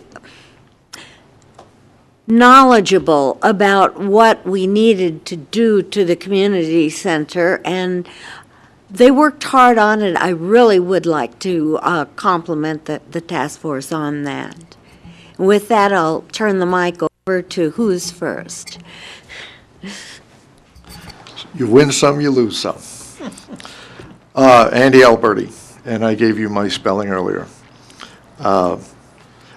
I was surprised to hear that they rounded out the figure. I'm sure your accountant's going to be thrilled to know that the amount was $73,900 and something, but we just rounded up to $75,000. I hope by the end of the year we use the accurate figures so a correct tally can be made. I'm glad to see that they're going to upgrade the Root Center. Probably one of the few things I've agreed with in a long time.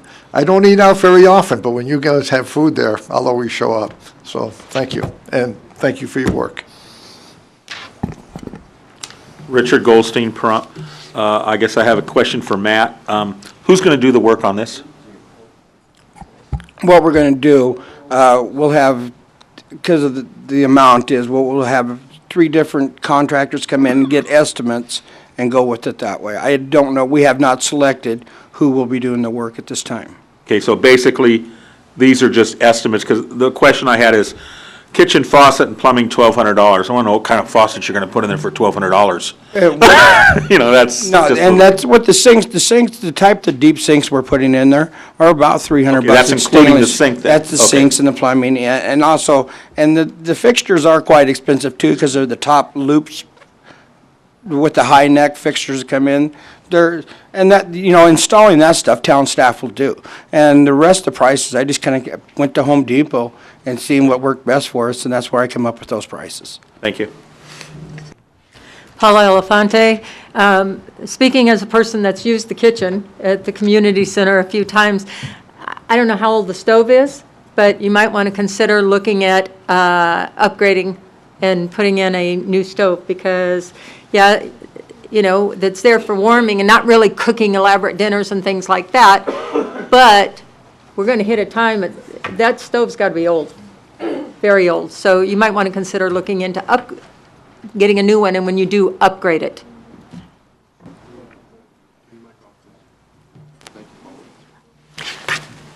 Donna Cox, resident. I have a question for Matt.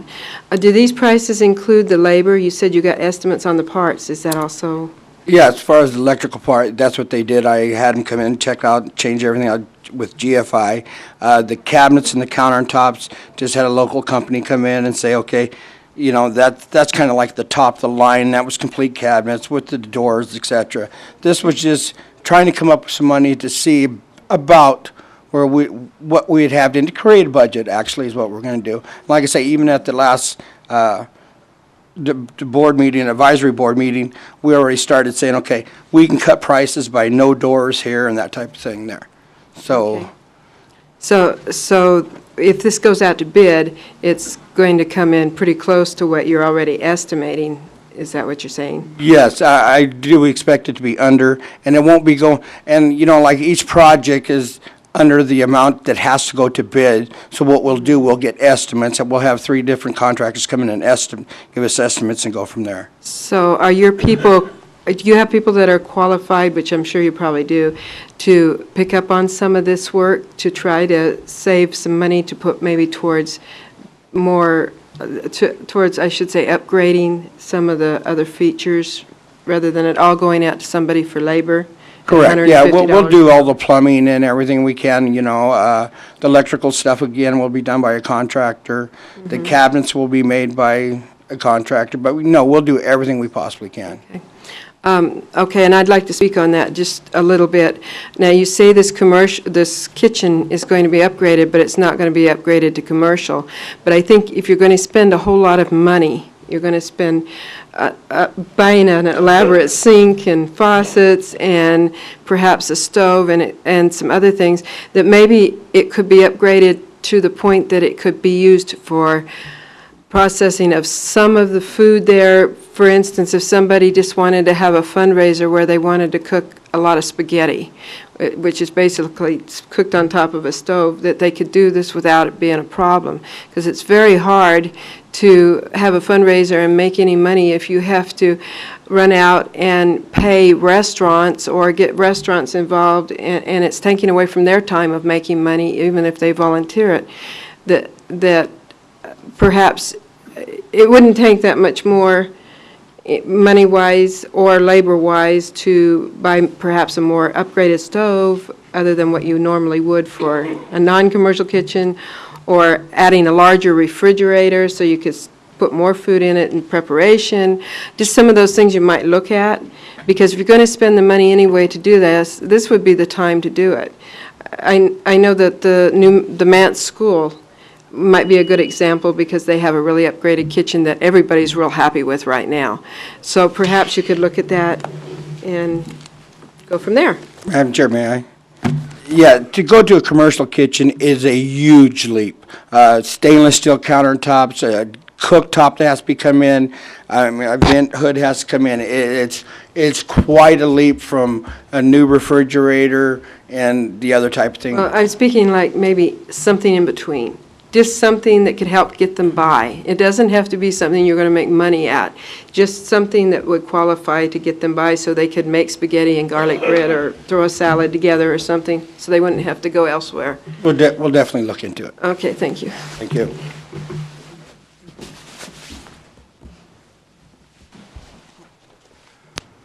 Dave Stevens, proud citizen taxpayer. It would be nice if you could make a cookie machine in there and a donut machine. Huh? No donut? Donut machine. Yeah, donut machine, yeah. And a cookie machine. Well, I'd buy the plate there. It only cost $5 down to second-hand store there. And that would be kind of nice to go in there and get it. And I really started out, I was joking, but I'll probably never come in a doggone place. But it would be nice if we had a little, not a restaurant, a coffee shop, where a gentleman like me could come in and get him a cup of coffee once in a while for 10 or 15 cents. You talk about tourists, that'd bring more tourists in there, free coffee than anything you got around here. Anything for nothing. That's what you got, and you get all kinds of customers and stuff. And I'll make a few cups of coffee around there for them. I might get a little money on the side, but that's all right. Thank you, Mr. Stevens. I'm not finished yet. I got time up here yet. I was hoping. Huh? I was hoping. Oh, I'm so sorry, Mrs. God. Forget my name. Huh? Well, I'm slipping, believe me, you don't know. You don't know. I slipped and almost busted my neck again. Of course, that's funny to you. Mr. Stevens, I think you're off topic now. I'm not either. You're the one started it. Well, go ahead. I don't care nothing about anything anymore. Good night, Dave. It ain't finished yet. You're gonna take that extra 51 seconds? Bad as I hate this town, I could sit here all night and tell you how bad I hate it, but it wouldn't do You any love this good. place, or you would have left. Huh? You love this place. I love it. I don't think so. I don't think so. Yeah, are there any further questions I'm gonna from quit the now. board? She started the clock already again. Yeah. You got another I got 3 minutes. Dr. Waters, do you have any further questions? None, ma'am. Ms. Indersby? Mr. Culkin? No. There's been a motion by Mr. Culkin and seconded by Dr. Waters to approve funding for kitchen repairs, upgrades for the Bob Roode Community Center not to exceed $32,000. Call for the vote. All those in favor signify by saying aye. Aye. Those opposed? Item number 13, discussion and possible decision to approve staff placing a bid in the local and regional newspapers for one ambulance to be funded from the Capital Outlay Ambulance Fund. Chief Lewis? Good evening, Scott Lewis, your fire chief. It seems like it was just a few days ago that we did this, but it actually is a little over 30 days that we discussed the purchase of 2 ambulances. As you may recall, those ambulances were part of a plan, a capital plan to replace high mileage vehicles, those being the Fords that had given us mechanical problems over a number of years. This is a totally separate issue tonight we're discussing, and I know you received an abbreviated format for this backup material, and there was a reason for that. The situation is quite lengthy, and I will try and summarize it for you considering the late hour. Medic 6, one of our 2008 Dodge ambulances, was involved in a single vehicle accident. As part of a claims process, there was a claim payment which is to be made to the town of Pahrump in the amount of approximately $25,000. As a result of the collision itself, it became an injury accident, and the vehicle is going to be tied up for an unknown period of time. It's been relayed to us by our insurance carrier. It could be for 2 to 3 years, and that is not out of the ordinary. The reason we're asking and pursuing this particular avenue tonight is because of the fact that even if the vehicle were to be repaired, we'd be repairing a high mileage unit that we could not guarantee would come back and be able to meet the safety requirements established by both the state and the manufacturer's warranty for any given instance that may occur with that same vehicle in the future. So when we usually talk about purchasing ambulances or any type of capital, I usually give you a risk analysis. This is one of those situations where it's also a business decision. How long would we want to wait to see if that vehicle could be repaired? Would we be willing to wait for 2 years and risk it as far as utilizing these older ambulances that have already been breaking down? If it were repaired, would we be willing to accept the liability and risk of a subsequent accident or a subsequent issue with that ambulance that might put us in a further bind? So after great discussion with both the town manager and the finance director, it was determined to be the most prudent avenue for us to take would to be to go out to bid for a replacement of the ambulance, utilizing the proceeds from the claims process any monies from the brothels, and then capital out of the enterprise fund. And again, to remind you, this is not taxpayer money, this is fee-for-service monies. So I'm available for any questions that you might have tonight. Chief Lewis, I guess you've pretty well answered my question, because you're looking at approximately $25,000 insurance, brothel funds, and I'm assuming there's sufficient funds for capital outlay in the enterprise fund. Yes, my discussions with both the town manager and the finance director have suggested that there are appropriate funds in that particular enterprise fund available to us. Thank you. Dr. Waters? Yes, ma'am. Chief, the question I have, and you just stated that it's going to be delayed for, could be 2 to 3 years, and that's normal practice. Can you explain that, please? Yes, it's our understanding that, well, it's an injury accident, and it could be tied up in litigation as a result of the impact itself and the damage to it. Speaking from the standpoint of the injuries, our insurance company has indicated to us that they have prior history. In fact, they have a case that's ongoing now that's in the 2-year range now. And the longer that ambulance sets without being used, and quite frankly, we can't touch it in the interim. We can't touch it, Mr. Parker, if I may? Yes. We can't touch it for the very reason that it is under litigation and that the other attorney involved in the lawsuit, not the pool and pack, not the town's attorney, has to sign off on it, and right now he's refusing to sign off on it. And the pool and pack has relayed to us that they have seen a current case that is 24 months already making, that the attorney won't sign off on damaged equipment so it can get repaired to be given back to the municipality.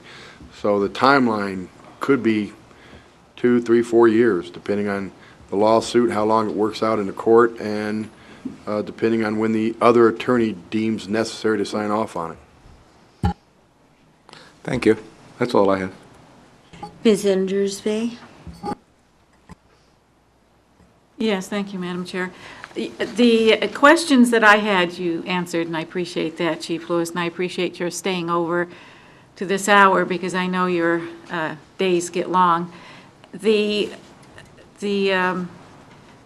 only area that I would have need of more clarification is how long will this process take?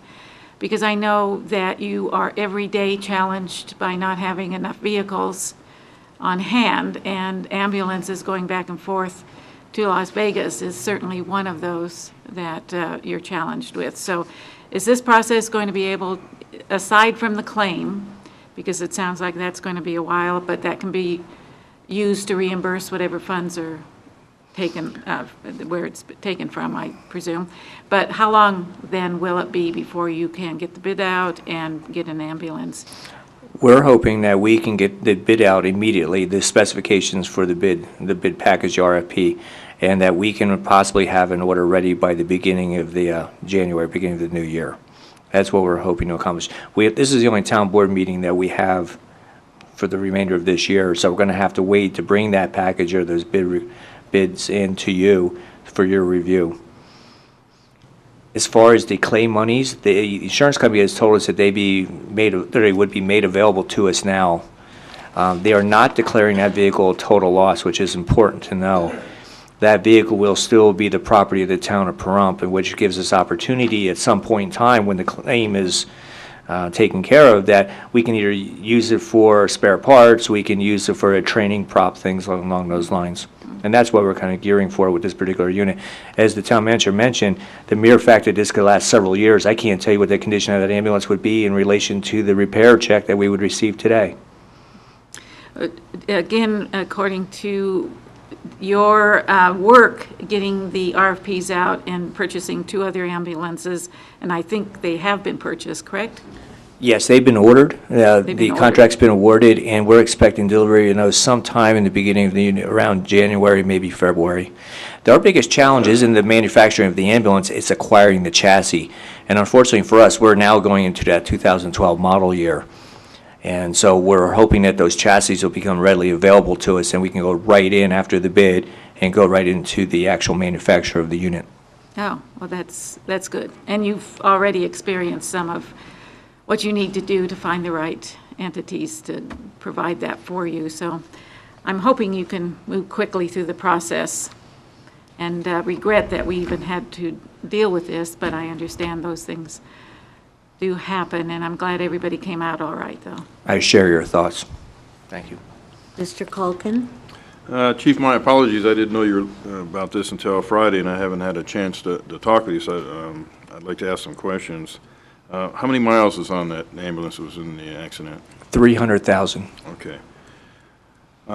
So that one was getting close to looking to be retired anyway, and you haven't taken delivery of the 2 new ones yet. That's correct, Mr. Culkin. That ambulance was slated for reserve status, and the Fords that are currently in reserve status were the ones being replaced. Mm-hmm. This was a Dodge chassis. Okay. So when these new ones show up, essentially you're going to have 2, well, you minus 1, so you're going to have 1 above and beyond what you have now running, so to speak. Some of my concerns are this year we've had a couple engine failures, and the money to pay for those came out of the town's funds, not the fire department funding. Well, they came out of the previous ones, with the exception of the tower ladder, came out of the actual funds for the line items for vehicle maintenance. This one is not. This was a non-budgeted expense for the tower ladder. I'm concerned about, we have, we're going to be writing off tonight where people haven't been able to pay and everything, and I'm just kind of feeling that being as we got 2 new ones coming and everything, maybe it'd be a little prudent to wait till the first of the year and see how things are going. Like I said, it wasn't like one with a low mileage got wrecked, and so I don't see how the accident, so to speak, changed your picture. That's what I'm not quite getting, because Sure. Because you have other ones, like you said, in reserve fleet with about the same amount of miles, so you just pull them back out. Actually, we're... So I'm not quite grasping the necessity, if you maybe It's a could great clarify question, that. Mr. Culkin. Out of the reserve status ambulances, the Ford, 2 are currently out of service and sitting in the town yard. The cost of the repairs on the 6-liter diesel engines far exceed the value of the vehicles. So it's not as if we have our full complement reserve ambulances. We do not. We're currently running very, very tight with our vehicles. With this Dodge, this Medic 6 ambulance out of service, we are operating the 1 good reserve ambulance. The next due reserve has 400,000 miles on it. That's it. Okay. So those are the 2 vehicles slated to be eliminated from the... Now, flipping over to the other side, I was wondering if an amendment could be made somehow tonight or something, that you have an order in for 2, if it would be possible to change that order to 3, and if that that company would accept building the 3rd one for the same price, Mr. Culkin, if I may, through the chair, that option has been explored, and it's the determination of the town attorney that we need to bid for another ambulance.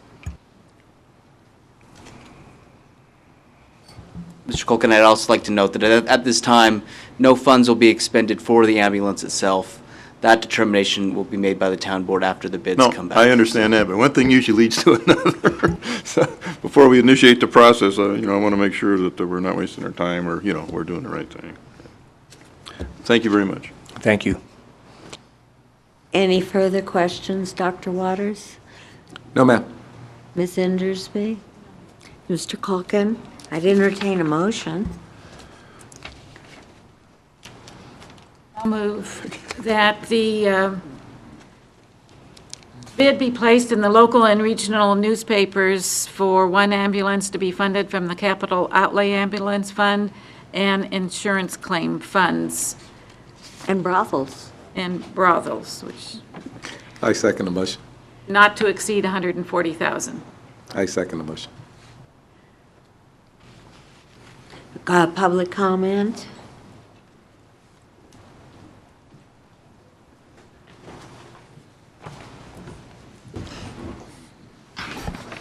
Andy Alberti. I think Mr. Culkin has an excellent suggestion here on asking the manufacturer if they would just build a 3rd vehicle. However, in lieu of the attorney's response, perhaps you need to reconsider the way you write your RFPs, or the way you write your purchase orders, because you could write them to say something like, we want to bid on 2 vehicles with an option to add X number of items in addition to what we're currently purchasing at the same price. If you do that, then I think we would be in an okay status. Am I right about that? Mr. Misch? Yes, Madam Chair, through you to Mr. Alberti. The details of bid process I won't get into, but you are right that a future RFP can be tailored such that circumstances like this, we can add additional ambulances or other vehicles to an existing recent bid without having to go out to rebid. Well, I'm not thinking just about this particular type of bid, but I think anytime you consider going out for bid, a consideration of this type should become standard verbiage in all the bids, so that if you have to do something in additional, it doesn't have to be delayed or come back to the board and waste your time with redoing what you've already been doing. So that's my comment. Thank you. Richard Goldstein, Prompt. I have two questions. One's for the chief. When you say this was a single car accident, actually there were two cars involved, or one plus the rescue unit? No, sir. It's a single vehicle. Oh, he crashed himself, or It was whatever. a single, Well, that's it was a what- single vehicle accident. Okay. As for Mr. Calkin, when you say, putting this off, no, we don't put something like this off. This is a public safety matter. We need these ambulances. You see how they run through this town? I mean, these poor guys don't get a rest. They're busy. We do need this now. We're down an ambulance now. We need to replace it. As for the bid thing, we just did a thing for I'll use the example, the community center where we had a change order. Why can't we do the same thing with this? Use it, put as a change order and to order the third ambulance. It's an emergency type situation, but it's basically the same kind of thing, same idea. Yeah, Madam Chair, again, through you, a change order would not constitute adding a 50% increase into whatever the original bid was, which is what would be from a 2 to a 3 unit increase. That doesn't constitute a change order. A change order would be a particular detail on the vehicle that would need to change for some reason, not the addition of an additional vehicle. Okay, because we're going through a whole bidding process again, and bet you dollars to donuts, the same company's going to get the contract. I mean, they're pretty much basically the main company that provides these things, so I'm saying we're just doing this all over again. Thank you.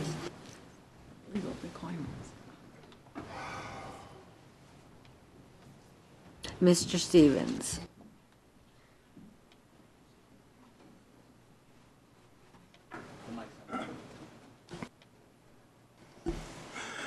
Dave Stevens again, Prompt citizen, taxpayer. This is no laughing matter. This is very serious. We do need an ambulance. We've got to get an ambulance. Chief is talking right. Anybody with any common sense would get an ambulance. There shouldn't be any argument. There shouldn't even be any discussion about it. I've been in one of them ambulance, and I asked Jesus Christ Almighty to kill me. Mr. Stevens? What? The TV station says you're too loud. They can't. That's too bad. Back up, please. Back up away from me. How far back? That's fine. Now you can shout. There shouldn't be any argument here on that ambulance. This is serious business, folks. I've been in that ambulance, and I wasn't lying when I told you I wasn't so much pain. That's when you probably see me around here limping around my bad back. They've had me down there 2 times in that MRI. But that hasn't got anything to do with an ambulance. We've got to have an ambulance. Of all the people in this town that I trust the chief over there more than I would anybody. And I don't trust anybody in that town board or the town manager. But he's all right, hell, I can't how you see you even discussing this matter without getting it, that ambulance. We got to have it. I might go out of here and fall down and break my neck like I did the other day. Dog, I was trying to catch him. But if you ever get sick, you know what I'm talking about. You'll know what I'm talking about. So I would say go ahead and get that ambulance. My God, that's common sense. I don't know, I think you was gonna vote it in anyway without me coming up here yakking, but we've got to have it. I see I've still got 50 seconds there. I don't know what I can do to wake you people up. Give me something to eat. Huh? Give me something to eat, that'll work. Give you something to eat. How come you didn't bring a pizza with you? Well, that'd been all right. I might do that one of these days. I want some donuts. Huh? Yeah. I want Go some get donuts and come donuts. back. We'll wait Donut, for you. me too. Thank you, Dave. Yeah, get the ambulance, for God's sake. Have a little, get that ambulance. Sorry, I'm lost for words. I wish I could jump up here and hallelujah the whole thing. Thank you, Mr. Stevens. Ms. Holcomb? You don't need to thank me for anything. I have a question concerning the need for emergency equipment, such as an ambulance. Are these things rentable? In other words, are there companies that would provide those, an ambulance on a, let's say, a 2 or 3 month basis until your other equipment that you bid on came in? I'll let Chief Lewis answer that, but it's my understanding that this is an addition to the two, because it's replacing a totaled ambulance. But let Chief Lewis answer. It's a great question, and it's something we recently explored as a result of this issue that we're talking about this evening. And when we talk to the manufacturer, it would actually be cost prohibitive in a certain way. We would need to not only rent the vehicle, but we would be responsible for all the maintenance-related issues for it, the fuel costs and things like that. And when we did the calculations on a number of calls we could take into Las Vegas, it would actually cost us so much more, and for considering the current state of the budget. So it was better for us to continuing to use our reserve ambulances than to go out and try and rent one. But rental of that equipment is available? It is available, and the other part of it was also, we would have to pay the rental fees up front and then try and recoup a certain dollar value back from the insurance company, but it would not cover all of our expenses. I see. Okay, I It's a wondered great about question, that. though, and it's something we have explored at length. Okay, thank you. Any further questions, Dr. Waters? No further questions. Ms. Endersby? No further questions. Mr. Culkin? Call for the vote. There's been a motion by Ms. Endersby and a second to approve staff placing a bid in the local and regional newspapers for one ambulance to be funded from the Capital Outlay Ambulance Fund, the insurance settlement, and the brothels, not to exceed $140,000. All those in favor signify by saying aye. Aye. Those against, nay. The motion carries 4-0.